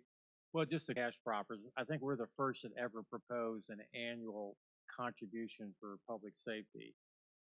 That number at build out is about $140,000 a year, maybe a little bit higher. So, but that's an annual contribution for public safety, because we know that takes, this is besides taxes or any other revenue generator. This is specific to public safety. It's training. Data centers are a different animal, and they need fire and rescue training and facilities.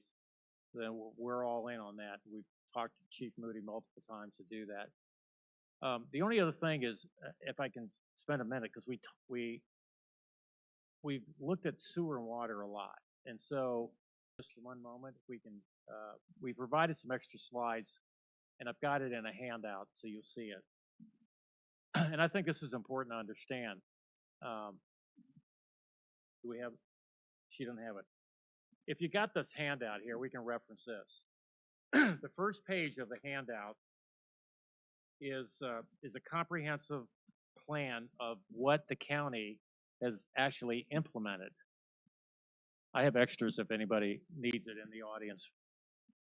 So the County Board of Supervisors has actually awarded a contract for the sewer line work that goes from Perkins Corner to Hop Yards. Hop Yard is going to be the central location for sewer treatment in the county. So Oakland Park, when it's decommissioned, and you'll see this on the plan, everything goes to Hop Yard. While we're doing that, the county needs to figure out a water treatment program, because the state, and we have Scott Cudlitz here, he was former head of DEQ water resources at the state and permitting. But we spent a lot of time evaluating what can we do to help the county get into a universal water treatment plant location, and then also for sewer. So this plan that you see is actually it's being implemented as we speak. It's under construction, and final engineering from the Oakland Park to connect the Hop Yard is actually underway. It's probably a year or so before it's completed. But the location that we've put for the water treatment plant goes right adjacent to it.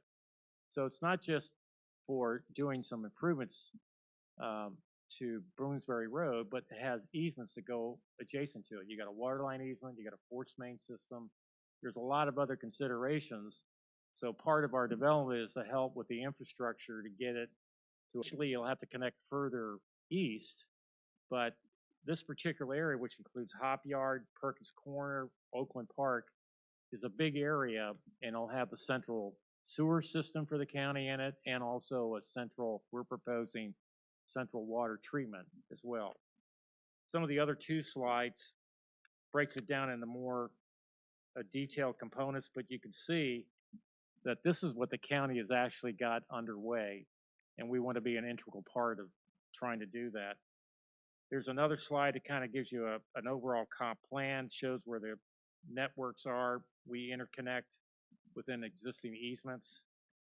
The last slide you saw there was an example of what we planned on the first day based on that section, what it looks like in 5 years and what it looks like at 10 years. And that's what corresponded to the visuals that you saw in our presentation. This is the first time we've been before you for informational items. We heard some feedback. We'll get more specific on the economic questions that came up. I'm not prepared to answer that today, but we'll have that. But understand there's Municap did a detailed economic analysis, and that was in our submission package. And so there's a lot of information in there.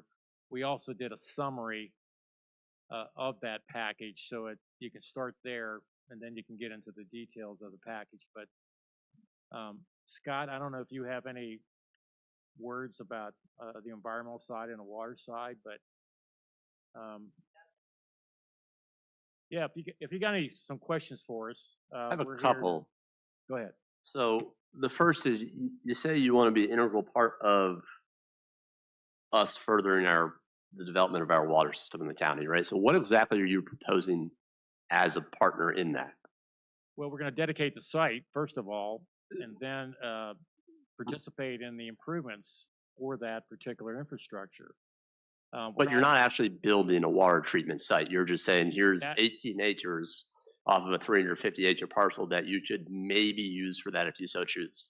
Well, Correct? we may or may not, but that's something we have to discuss with the service authority. We've had, we talked about memorandums of understanding that got pushed down the road, but I think our goal is, we've got a lot of experience in it, is how can we help participate in the treatment facility and then the connection, the infrastructure that goes to it. It's nice to have a treatment facility, but you got to have the infrastructure also to connect to it.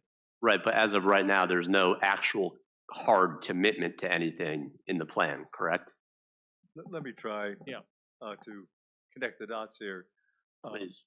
We are not proposing through the proffers or the zoning to build a water treatment plant. However, we're going to be a big water user, even though we've proffered to use non-water cooling systems. Nevertheless, big user, big water, and we do have the expertise and have had meetings with both board members and made a presentation before the board about how we can assist with that, because King George needs the water and we need the water too. So that's the connection there. We're not proposing to build it at this point.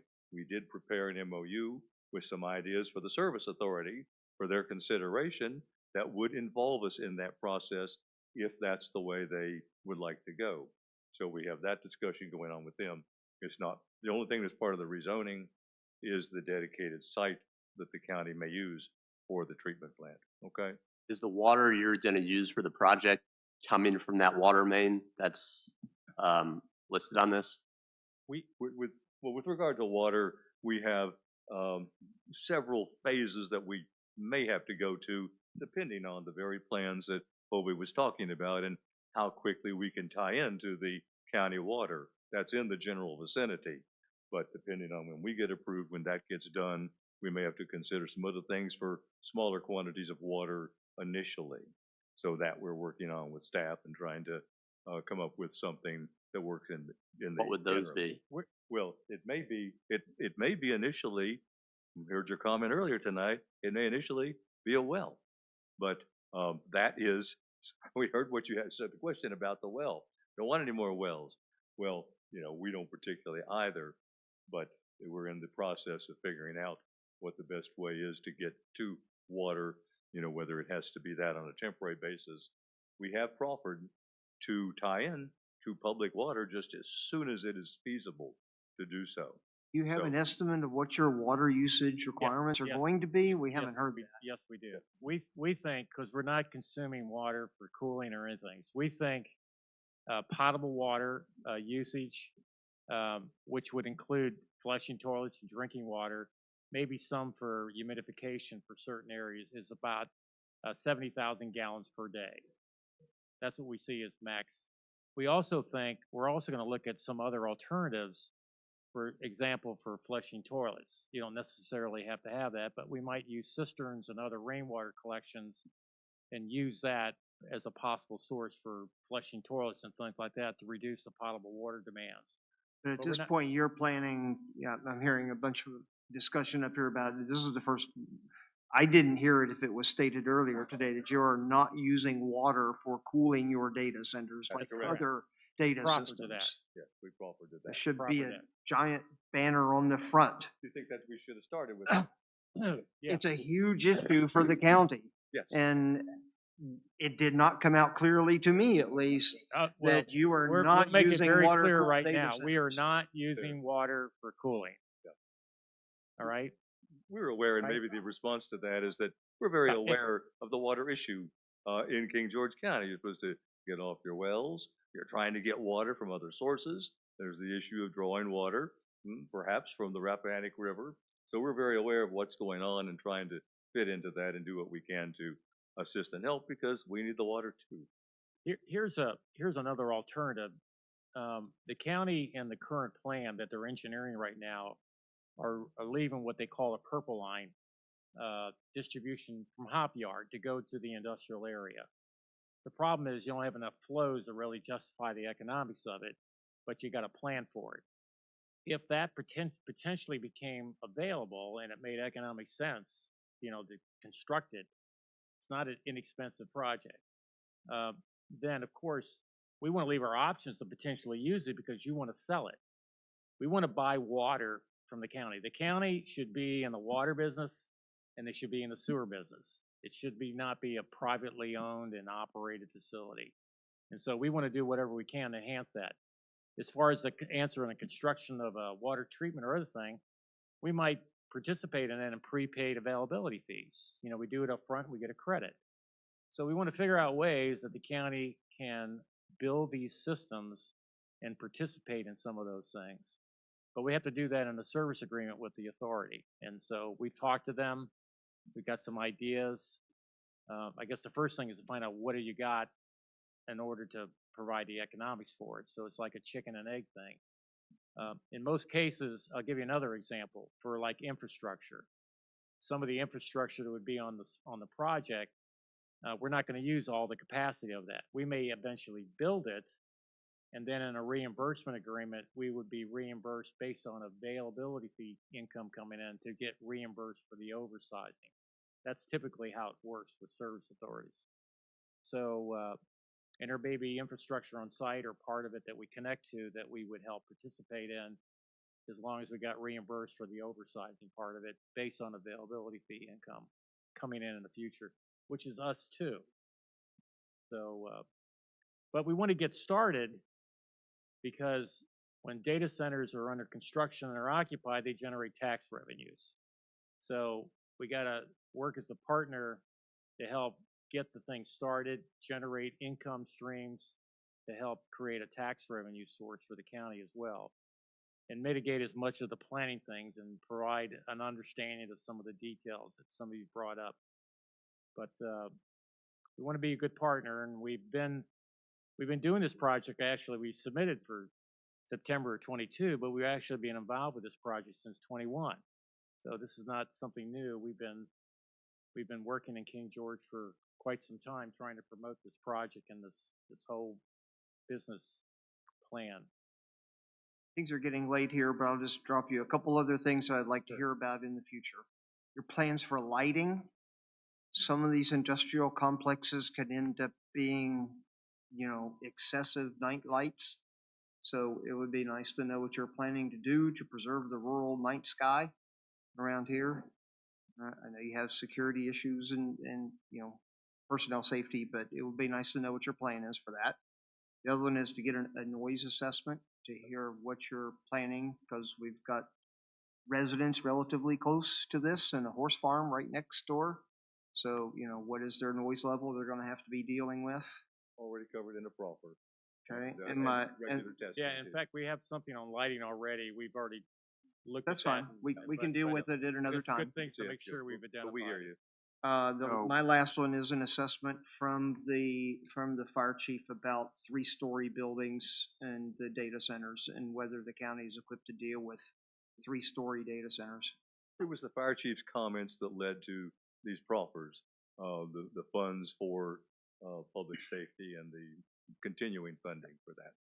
It'd be good to get an assessment from him about, do we need additional equipment? Do we need a different ladder truck than we plan to buy?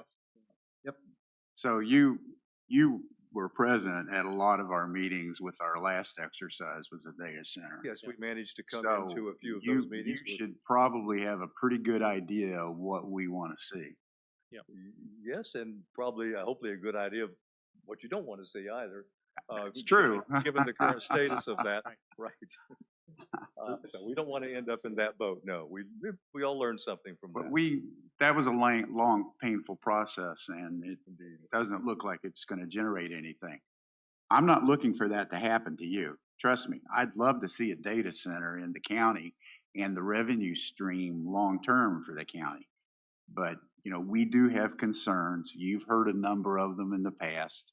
If your staff hasn't, I suggest they go back and listen to the recordings of our meetings. We remember it well, and. Yeah, I'm sure you do. Just for the record, we've already had a couple community meetings, and I don't remember they ever came to you for an informational session like this. So we're trying to do things a little bit differently. Commissioner Kendrick, we, several of us on our partners here, we listen to every one of your meetings. Every one.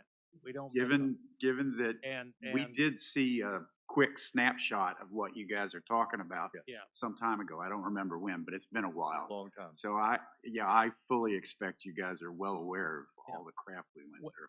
One of the discussions I've talked to Chief Moody multiple times, and one of the things we intend to do for fire systems is go with a sniffer system, which is a dry system. You don't put water on top of electronic equipment. We'll probably have a wet system in smaller occupied areas like small offices and things like that. But generally, this will be a dry system. And I've talked to Chief Moody about it, and we've talked about a couple things, but that's dealt with in the building codes. And so I've had multiple discussions with him about fire protection, whether it's 2-story, 3-story, or 1-story. A dry system so that, and we got water storage if necessary on the site for fire safety. And so we talked briefly about that, about what kind of system we might use for that. Hobie, since you mentioned the fire chief, did you give him some type of estimate plan of your backup generation needed on site and how many gallons of liquid fuel you're going to store there and all that? We didn't kind talk about how many gallons of liquid fuel, but we talked about storage for diesel fuel for backup generators. And We'll height. get some more information about that and give you approximate locations about where they can be at. But we have talked about that. He knows we need it. And, but we'll get some more information about that. Okay, great. Yeah. I have a couple of quick questions. The $2 per 100 square foot, is that in addition to the assessment? Yes. That's over and above. Okay. Do you have any other projects in Virginia? Yes, I did a data center project in Loudoun County, 6 million feet, which included also a 630 megawatt cogeneration power plant with Bechtel. Eventually, we did it with Panda Power. It's just outside of Leesburg. Okay. So I've got, a bit of experience in not only data centers with power plants, but I've been doing this for 50 years.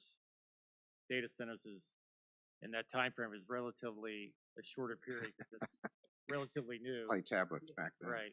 So You guys will build and own the data center and you'll rent computers to people, or will you have tenants for each building?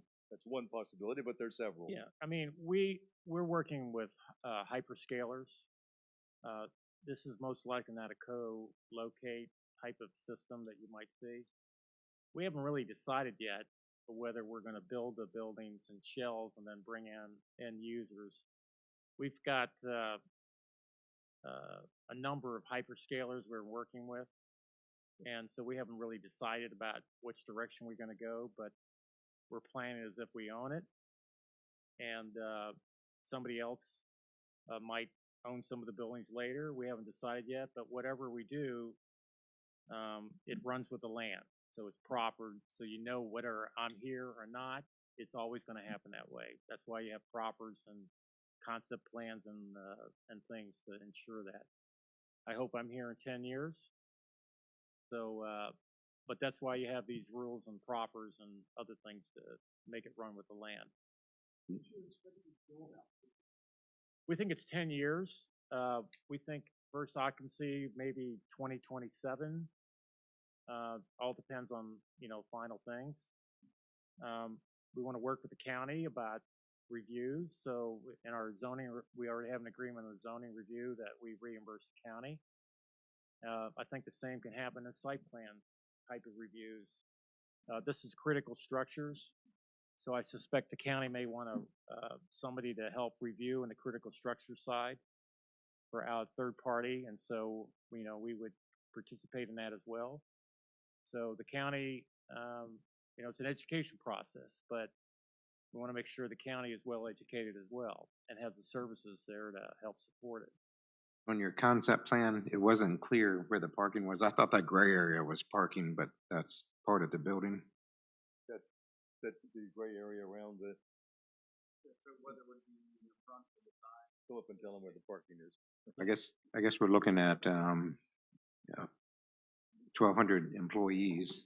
I guess over 3 shifts maybe. Yeah, so roughly 1,200 employees, 19 buildings is roughly 65 employees run in 3 shifts. You're talking about 25, Okay. 20 plus employees per shift. Such large numbers, it's hard to imagine. Yeah. But I guess there's buildings, there's plenty When you of start parking. doing the math, Yeah. the number of buildings. Yeah, you'll have about 400, maybe 450 people there at one time at build out.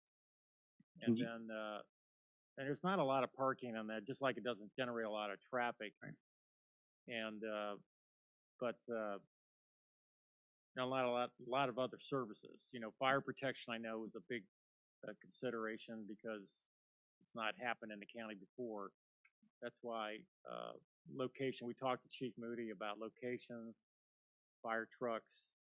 You got a site proffered now for that and also money for a fire truck.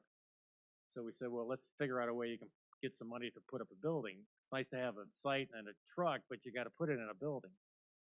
And so that's why we focused on it for that perspective. Our understanding is the equipment, is on order.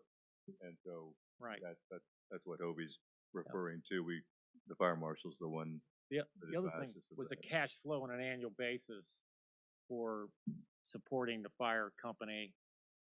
That would, over a period of time is a lot of money. So, and that's why that was put in there. We did that up in Northern Virginia. Typically not done, but that's something we think is important. Hobie, if there are no other questions, we should let them go home. I think the chairman said about 2 hours ago he was tired. So, we don't want to hold you up, but we're here to answer your questions, but we know you've been here a long time. All right. Well, thank you, and we'll There's- be the- back before you shortly, we hope. If you look at our recent submission, the 7th submission, there's a whole lot of details on that and a lot of backup information. We were trying to summarize things today, but we heard some things today. We'll follow up and get more things available to you. All right, thank you all. All very right. much. Thank you all. Thank you very much. Appreciate your time. Thanks for coming out. All right, next item on the agenda, draft proposed ordinance amendments initiated by the Board of Supervisors. So I am curious about these. I'd like to touch on those. Okay, thank you. If you could pull up that part of the staff report, yeah.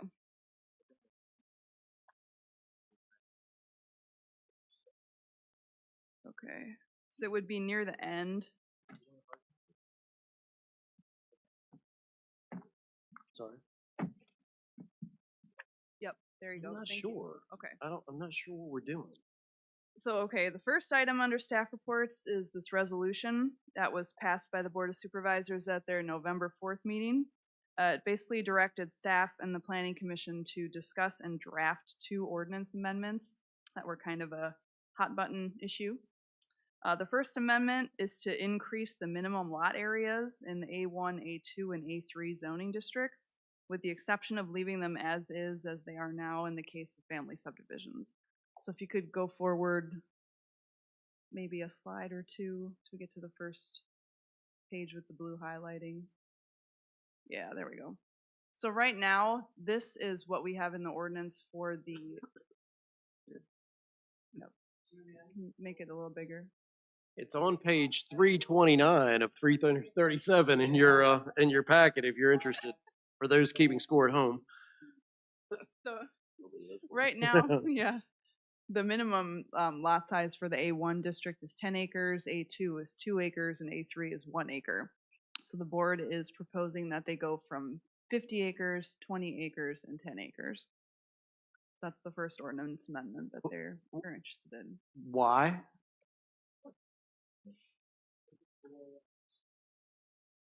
I would refer you back to maybe discussions with your board members and to look at the minutes from that meeting, but they had a very lengthy discussion about concerns with by right development. All right, so the rationale is, I would say there was frustration by members of the board that developers were coming in, buying properties, essentially making neighborhoods, utilizing the land as it's currently zoned, but not providing anything back to the county as a proper consideration for effectively building neighborhoods. They're doing it all in the up and up, but they felt that we were missing out, and this is the attempt to rectify that. Is that a fair explanation? So, and I think they're just trying to get a better handle of building out the infrastructure before we build out more homes. And a lot of these by right subdivisions are coming in, you know, on one acre lots, 2 acre lots, and I think they're trying to get a grip on that. So what would that, so if I had now, if I have 11 acres and it's zoned A1, would it not be now?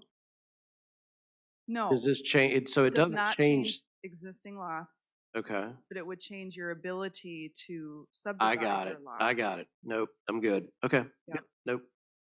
But it doesn't impact because they've excluded the family, so you can still subdivide to your family with the existing lot sizes. Yes. Okay. They were very specific about that. Yeah. Do we have any data on the existing lots? I'm an engineer, so I'm very data driven, right? Do we have any data on how many of the existing A1, A2, and A3 lots do not meet these minimum requirements currently? This is why I'm here. So these are all questions that I can take back and Right. analyze. Yep.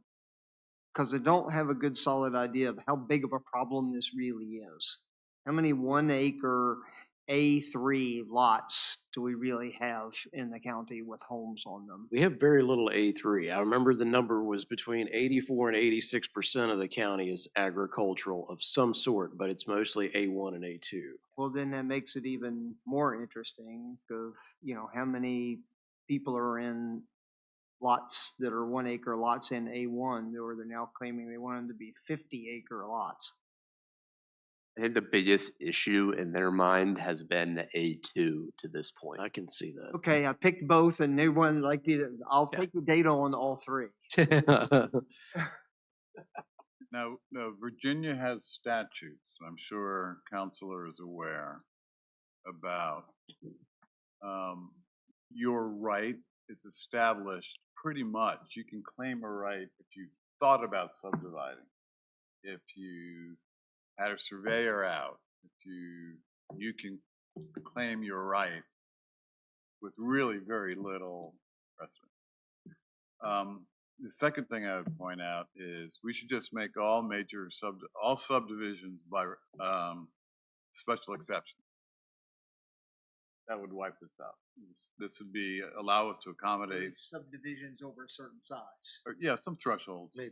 Well, well, they are. They still have to come to, Third, they still have to be approved. the board can do this without us. This is not really I mean, in my view, this discussion should be part of the comp plan revision. I mean, we can go that way. There are jurisdictions that have done exactly this. But it's got downstream implications and naturally upstream implications.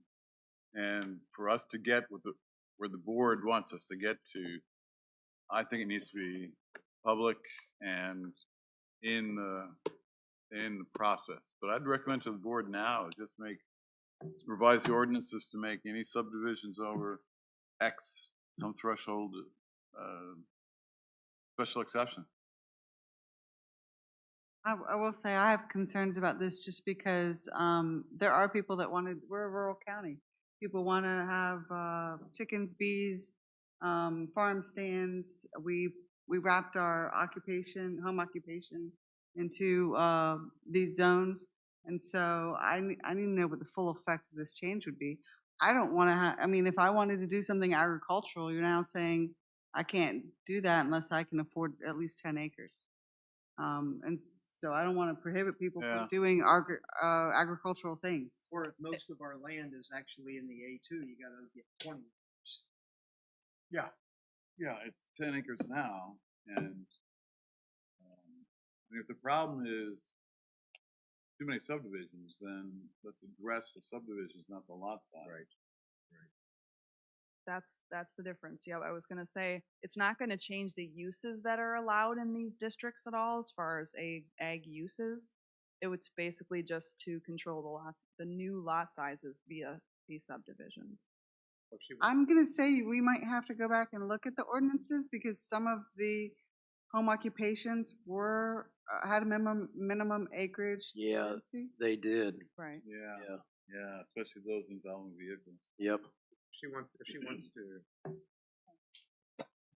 So if she wanted to open up a business and all she needed was 2 acres, she's going to have to buy 20 instead of 2. Yeah. Under that provision. Okay. Well, you're saying even people that are living in those lots now, they decided to open a business, they would not be able to open the business because their lot does not comply. Well, I don't think that's the intent. If you didn't have a farm, but you want to have a farm. It's not the intent, but I think the concern is I don't know. it's an unforeseen. It's not the intent. It may be a repercussion. I know it's not the intent. Exactly. Right. Yeah, I think we need to deconflict the two if there is a conflict. And I can't say for sure that I know that there is, but I just know that there were some things that were tied to lot size and home occupation and zoning. And so we should take a look at it and see if there are any conflicts. Yeah, because we burned a lot of calories on determining how big a lot could be for a business. You're right. I think it had to do with signage, how many cars. Trucks, vehicles, yeah. I fully support the board's vision on this. How to get there, it's hard to say that this will do that. So is this this passed? And I'm sorry, I don't mean to be ignorant. I just don't follow it. But is this something that they've passed, or is this just proposed? Okay. No, the resolution that they passed was to take this proposal to you, for your input, consideration, and then eventually it had to go to a public hearing. But after tonight's discussion, I mean, I think we got to go a different path. You may want to go back to them. Yeah. Sorry, she's back there telling me I didn't have the mic on. So we may need to really kind of have some more discussion. It's getting late in the afternoon for us to think clearly about all the possible tentacles this could stretch to. Yeah. About another approach to meet their end goals. Okay. I'm not sure. I really don't like this approach. We can set up a subcommittee or have a joint working committee. That might be helpful. As a subcommittee of ourselves, the planning staff, and the Maybe a board board member members. or two. Did you say the board's discussion on this was in the minutes from their meeting? Yes, they talked about it on their November 4th meeting. November If you want to 4th. go back and listen to Because I'm not sure I'm clear on just. November 4th. Yep.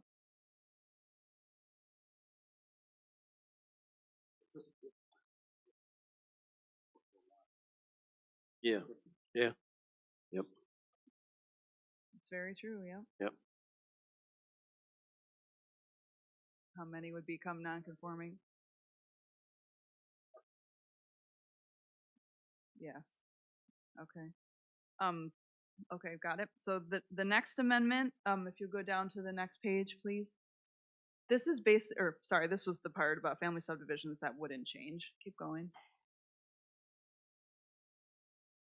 And then the next amendment is basically to fix what we think is a typo in this table. So right now, what this table is saying, if you could go down a little bit more, please. For a major subdivision, the Second Amendment's basically to a typo in the table that lays out access points and connection requirements for major subdivisions. The way the table currently reads, it allows for a minimum number of access points in a major subdivision onto a primary or secondary road when it should actually say maximum.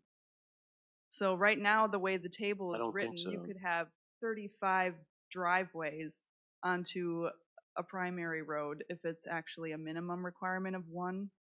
So the intent is we have to change it to maximum to I- limit the number of. I remember we had an exception on this and we talked about it There is, briefly. yep. Unless I they come thought, to y'all. I thought our subdivision rules don't allow for driveways to be on Public roads, main roads. anymore. No, they do. They So the restrict it. one access road is, you have to have a minimum of 1 to get into the neighborhood, but that's not a driveway. It's a road.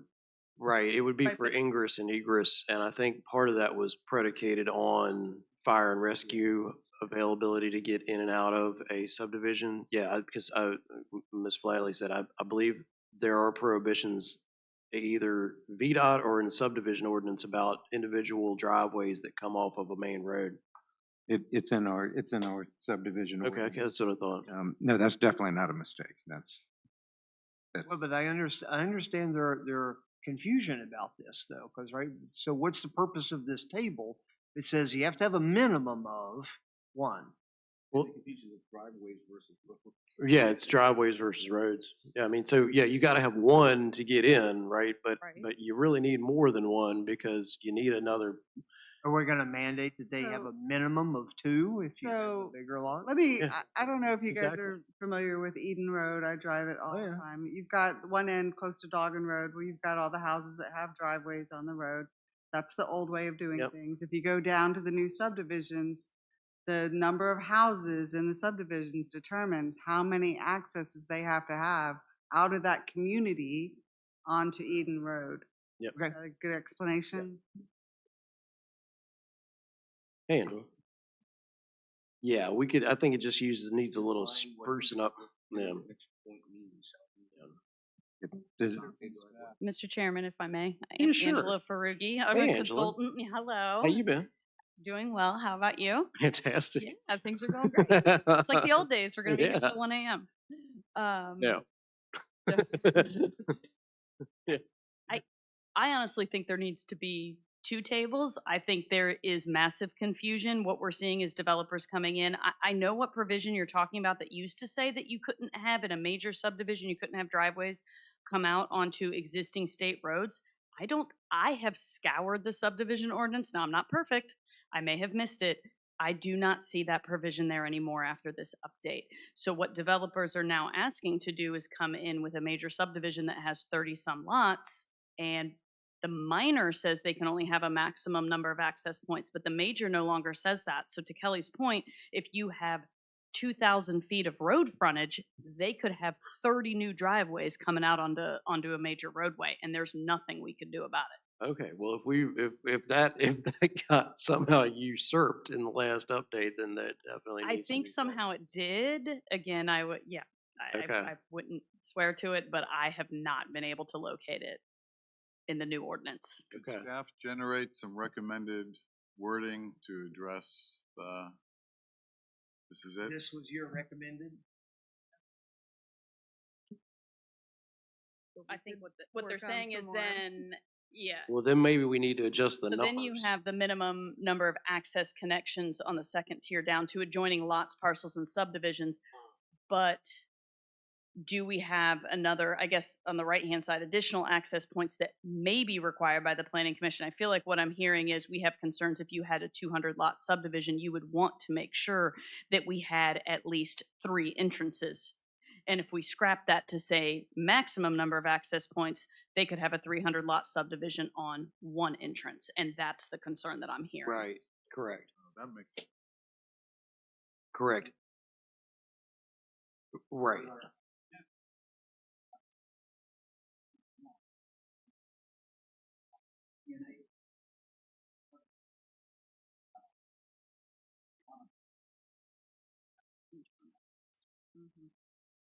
Internal. Yeah. So, so we had this come up, Gary, if you remember that, y'all, a number of y'all were here, the I think it was the Walnut Hill, the one down at the end of, off of 624 at the end of 206. And they were gonna put the clustered townhouses in there, but it was only gonna be 1 ingress and 1 egress. And that was, and it basically at the turnaround point wasn't big enough for a fire truck to turn around. And the only other out was through a lock gate, and so we're like, that just doesn't work. And so that's an example of why, like, that was one example of why you would need more than 1 point to come in and out. We did this on purpose, but if we I think the missed the unintended idea, consequence, or if, you know, if the somehow developers it have got, found a way to. it got taken out in a revision, we definitely want to correct So it. if you go to table X2, which is like right after this one, it tells you the maximum number of access points for lots. I'll pull that up right now, but I believe that's off the top of my head. That's for a minor subdivision. That is for a minor. Yes, so for a major subdivision is anything more than 6 lots. I got you. So yeah, that provision exists for the minor, so we won't allow them to have 6 entrance cuts on, you know, a major roadway, an existing roadway, but not for a major. That part, I think, So we is need what got taken out. table X3 would be the Yeah. maximum then. Okay, cool. Okay, so those are the 2 pressing hot button items for ordinance amendments that we're gonna be looking at. Okay. So the second item under staff reports is the director's report, if you have any questions. I'm gonna just bring up a little highlight. We had an internal staff promotion. I don't know if you guys all know Travis Self, but he was promoted to a deputy building official. Right. So he's still with us, which is great. That's all I had for staff reports, but I did want to just draw your attention to the item under commission reports for January's meeting. And if I can ask too, though, for January's meeting, are we, and this is just a process question, as far as public hearings, so we used to kind of, like, we would vote on having a public hearing so that, and it kind of helped us determine our workload, and so the one we had tonight, I know we had talked to the project last month, but we didn't, until I saw the sign on the side of the road coming home from work one day, I didn't know we were having a public hearing. So is the process now that we're not involved in that? No, it doesn't have to be, but I guess just for my own edification, are we gonna vote on them? And if not, what's coming up? I would actually prefer if you do. Okay. Yeah, I mean, if y'all can help me set your agendas, you know, given how lengthy these meetings go Yeah. and what time they start and how many items you want to put on the agenda. This one was ambitious. Yeah, I mean, that would be great. That'd be preferable. So the next one up in the queue, as I see it, would be the Gibson project Okay. for a public hearing. Whether or not you feel that's ready after what y'all heard tonight, I mean, it's up to you. I mean, that'd be our next one for public hearing. I still have concerns about, so I want to do some more research on the water crossings. I was gonna say, there's a lot, I think there were a lot of wetlands and RPA related issues. Yeah, There's a and as ton of wetland stuff. I think we need a little more assessment of that before we go to a public hearing. I also know that we had put in some of the solar farm language that, or at least my understanding, Angela, or Kelly, help me out, that they were only for previously cleared parcels. So we're talking about timbering a lot of land to support this effort as well. And I'm all for agriculture, but I'm also more for it where it's already at versus deforestation. So I think there's a number of things in that proposal that need some refreshing clarity before it's ready for a public hearing. Um, the other thing, just the bigger thing, it's a very disjointed project. There's pieces all over the place, and that's not gonna be, that's nothing they're gonna clarify, but it's just an odd. That's part of my concern as well. Some of their buried lines seem quite long. Yeah. There's some of those on the eastern side of that project. I'm the just, two that are on the east of three. Which is better, to have wildlife corridors or to have one massive block of, or square block? Right. Yeah, there's a, This is the trend of adapting these things. We mentioned the terrain following. That cuts down That's nice. soil erosion by hundreds and hundreds. So, I mean, there's trade-offs, I agree. But if we have a question about canopy lots, for major subdivision, what is our canopy requirement? But that's not what we're talking about. I wanna talk about this project. Well, talking about canopy conservation, why don't we get, like, Friends of the Rappahannock, or some DEQ, or some state person to say, give us some perspective. I mean, we can say, well, it feels like too much, feels like not enough. Well, I think 500 acres of cutting, she wants you to use your mic. I think 500 acres of cutting down trees is a lot, so, yeah. Some other land to put into conservation. if it truly is commercial tree farms already, they're gonna cut it down. They're claiming that it's, commercial is almost necessary. Yeah. I've walked that property and it's not your optimal. You're never gonna get it back to row cropping. But row cropping, I mean, they could do that, turn into a row crop tomorrow, cut down all the trees, and you're at the same place. You're at 50% worse. So what I'm hearing is that you don't feel Gibson's ready for a public hearing. However, how should we move forward with them? Did you want them to come back again in January to have another discussion like they did tonight? At very minimum, they need to come back and identify where they're crossing wetlands with, constructed culverts or whatever. Environmental office on this in any way, or kind of looking at the impacts in any way? She's gonna make you, she's gonna kick you out if you don't start using your mic, Ian. My wife's always telling me to shut up. We, She's not Do we wrong. have the county environmental office? we don't have a county environmental office currently, so Haven't hired that one yet, huh? we haven't hired that one yet. Yes, Okay. so we do contract out. Yeah, BFG does review the environmental aspect so far of anything that's requested from the planning office of us. I think the challenge is at the special exception stage, they only have to show it conceptually. They don't have to. Well, let me ask this. I mean, maybe they would, this is just something to explore with them, not at this level, but maybe at the admin level.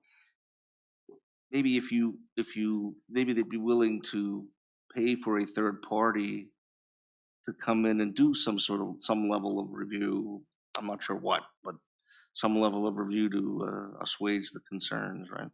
Yeah, but at least conceptually, in some of their drawings, they show us where they're planning to do this boring. They showing us where they're planning to do What the roads. long-term We can at impact. least assess the concept as they have it. Get an assessment from someone that's better qualified about water quality and the impact of directional boring under wetlands. And So I think we can request of them staff cannot require them to show this level of detail, but I do believe that the planning commission could absolutely request that they show that information. And then if you would like it reviewed and detailed Well, by let's a take a step qualified back. We professional. need to know what we're asking for, though. I'm not sure we really do. Sure, sure. Yeah. So if you could if we could just get a scope of work sort of thing to debate a little bit internally, that would be a good first step. I'm not sure what we need, but maybe you can help us determine what we need, what the end deliverable of that study should include, you know what I mean? Let me start here. So we have a lot more information in their submittal package that y'all have not seen. So how about I can send the whole package to you to see what might still be missing after that? Because they did do a lot of environmental work. They did an assessment. They showed what they're sending to the Corps. Yeah, that'd be good to Yeah. see, but I think for the immediate discussion is we're not ready for a public hearing in January. Is that correct? Can we agree on that? Okay. So before we drop anchor on that any further, I think that means we probably don't have any public hearings in January, correct? Well, Mr. Mitchell was very hopeful that they were ready, but that's not. Okay. But they may be happy to come back to discuss, you know, the issues that you all brought up tonight. Mr. Mitchell doesn't have a approved traffic study at this point. We don't have comments back from VDOT, which affects the rezoning package that needs to be reviewed at that point. So I would defer to Kelly on advertising, but I don't even, speaking for myself, I don't think staff could even get it reviewed in the amount of time that would be necessary to bring it back before a public hearing. Good. Okay. Didn't they also have a water quality or a water study that they said was still being processed? Outside of this process. My understanding. Okay, so no public hearings in January. Commission reports, set January 2025 time and date. I would say Tuesday 14th is good. 7 p.m. is usually the time that we've discussed over the years in the past for people who commute. And I would say that my suggestion, we make a motion to hold it that day if we need it. If we don't need it, we don't need it. So not only that day, but The second Tuesday, right, yeah, second Tuesday. seven, Yep. when needed. Yeah, second Tuesday at 7 when needed. Okay. Do you want to come back and discuss more about these ordinance updates at that meeting? Yeah, we did. Yeah, I was wondering if we wanted to add that as a subcommittee. I don't know the legal process of doing that. Do we meet before? Do we go closed session to have that discussion? I will say, I like the opportunity to see these projects before the day that we vote on them. I mean, typically before we would get the package, have a week to come up with, you know, our thoughts, have the public hearing, vote on it that day. I really appreciate the new way that we're doing this so we can digest more details. But also, I feel like there are projects that we may not know are coming down the line. It's my understanding there are maybe 3 or maybe 4 data centers, another solar project. It would be nice if we could kind of get enough information on the potential projects so that we can choose the best one instead of getting the opportunity to look at one thing at a time and say yay or nay. I don't know how that works with your process, where if somebody put their application in first, I mean, they kind of get the first look. So I don't know how fair that is. But I do think that it's important that we look at the whole county comprehensively. I was a little embarrassed that I was learning about the utility upgrade plan from an applicant because we don't really have a comprehensive idea of those upgrades. So maybe January would be a great time for us to kind of get filled in on what's going on comprehensively in the county so that when these things come up, we're not looking at, you know, one thing at a time. Just a thought. Yeah. Yeah, because you have a good list at the end of your report Right. of the projects. Can you go ahead and scroll down to her? I think it's the very last page of your report. Yeah, these are projects that are currently in, that would come before you for public hearing. Yep, so Yep. the green energies you heard from tonight, Gibson tonight, Harwood you passed. Yeah, then the Dahlgren West project, that's the second large data center that you might have heard about. That's Yep, on 301. on 301. I'm not quite sure what's going on exactly with Arnold's Corner. I think they're in their community meeting phase right now. They have not resubmitted in quite a while, so I don't know if that one's going to be tabled or not. Daisy Lane Solar is a medium scale solar facility that's on a private parcel. It's very smaller scale. The other one's a small rezoning for commercial, and then the other one that Yep, he just wants to rezone from R1 to C2 for a boat, like a boat shop.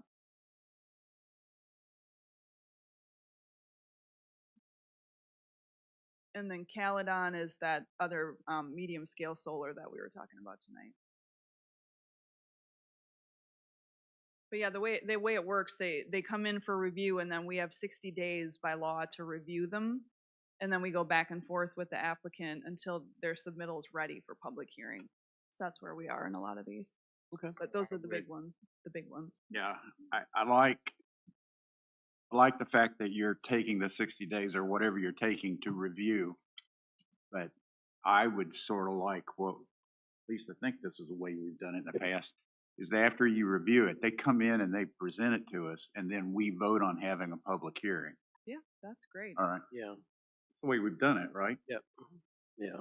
That way we are aware of it in some level of detail before they come back with documents that are, tying them down, like honest to goodness proffers, rather than, oh, we're thinking about this or we're sort of planning on doing that like we heard tonight, Sure. Okay. so. Yeah, and that's true. And I think from the last two meetings, and I do like it, but I think the last two meetings without having any kind of vote afterwards, I wasn't really sure. I mean, looking at the agenda, there wasn't hey, we need to vote to have a public hearing. I didn't know how much we should discuss, right? I didn't know what, I felt like a little weird about it. Like you kind of do that weird dance, like you don't know where your borders or boundaries may be. So, yeah, I think we just, that would, I believe, help me as well if we were to have the presentation, and then, and it would be at the point where we're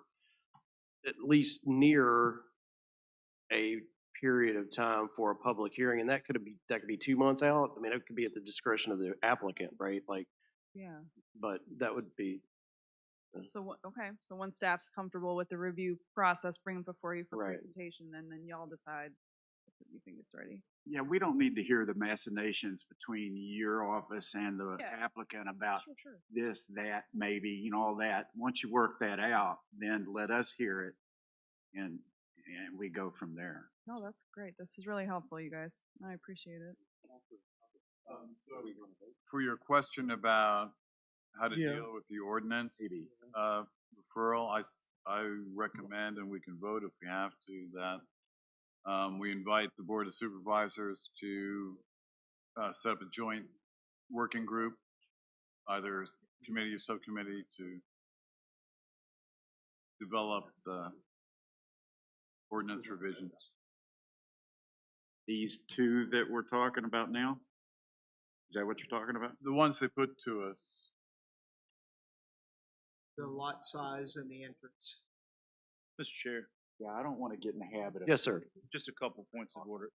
You all had, it just came up again, you had asked about working groups or committees. According to Section 3 of the bylaws, A2, the chair has the right to appoint all committees. You don't have to take a vote on that. You can appoint any committee you'd like for any purpose. Wow. All this time I can make committees. All this time. So that's a good and easy point of procedure. And, All and- right. and what I also hear you all talking about is you would like something a little more structured, so you know what's happening, you know what's coming up next meeting. Now some bad news. Your Article 5, Section 1, in your bylaws, which were adopted back in February, you require a monthly meeting at 7 o'clock on the second Tuesday of each month, unless otherwise provided by majority vote. So someone would have to, if you don't want to meet next month, someone would have to make a motion. It would need to be seconded. You need to discuss it and you need to vote on it. Okay. Yeah. So we missed a couple meetings, and I concurred with that. Can I get fired?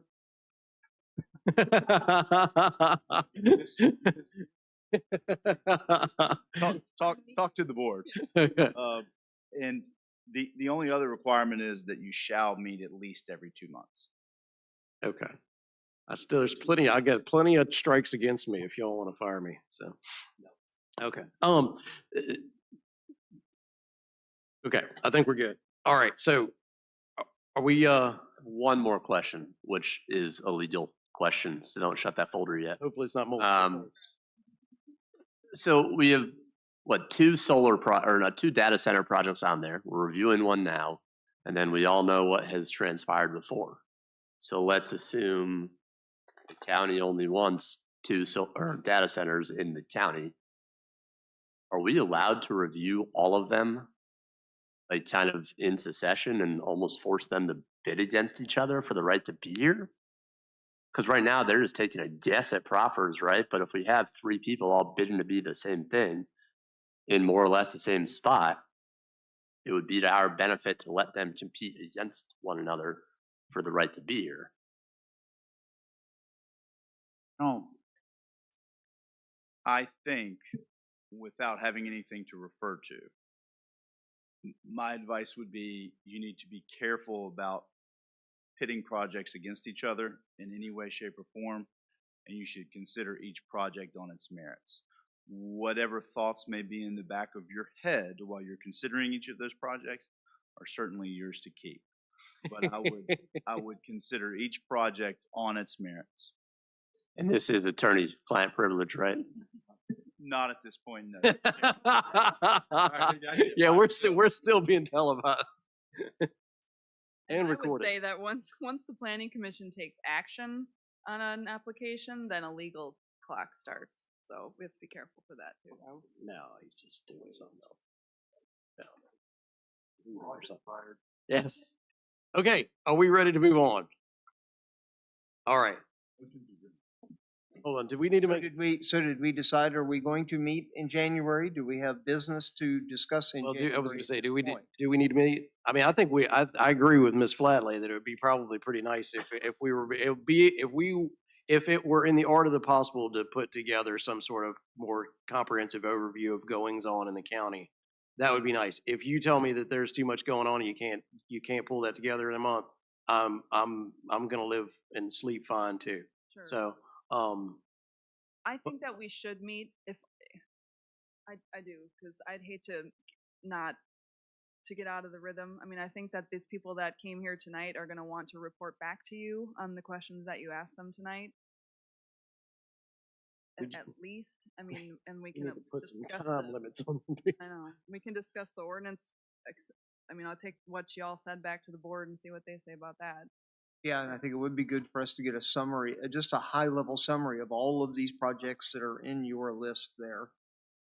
Because some of them we haven't seen at all. Okay. And then aside from like the master plan for utilities, that I know that's one thing that y'all brought up for overall in the county. I haven't experienced a comprehensive plan review yet, but I would assume that part of that would be like knowing where we're expanding water treatment, where we're connecting, you know. So yeah, that kind of information I think should be guiding us on these decisions. Right. Okay. That scheduled? Thank you. Is that scheduled or how is that gonna kick off? Okay. Chairman, one last point of order. I may have missed it, but just to make sure that everything you did is on the up and up, could you please certify that you have quorum today? Oh, I did say that at the beginning. We do have a quorum.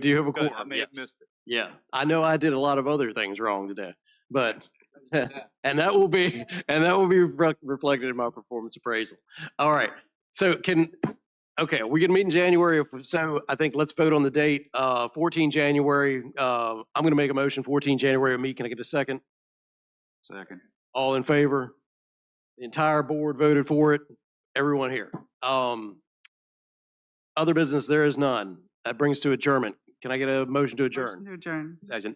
Motion's been made and seconded. All in favor? All right. Thank you all.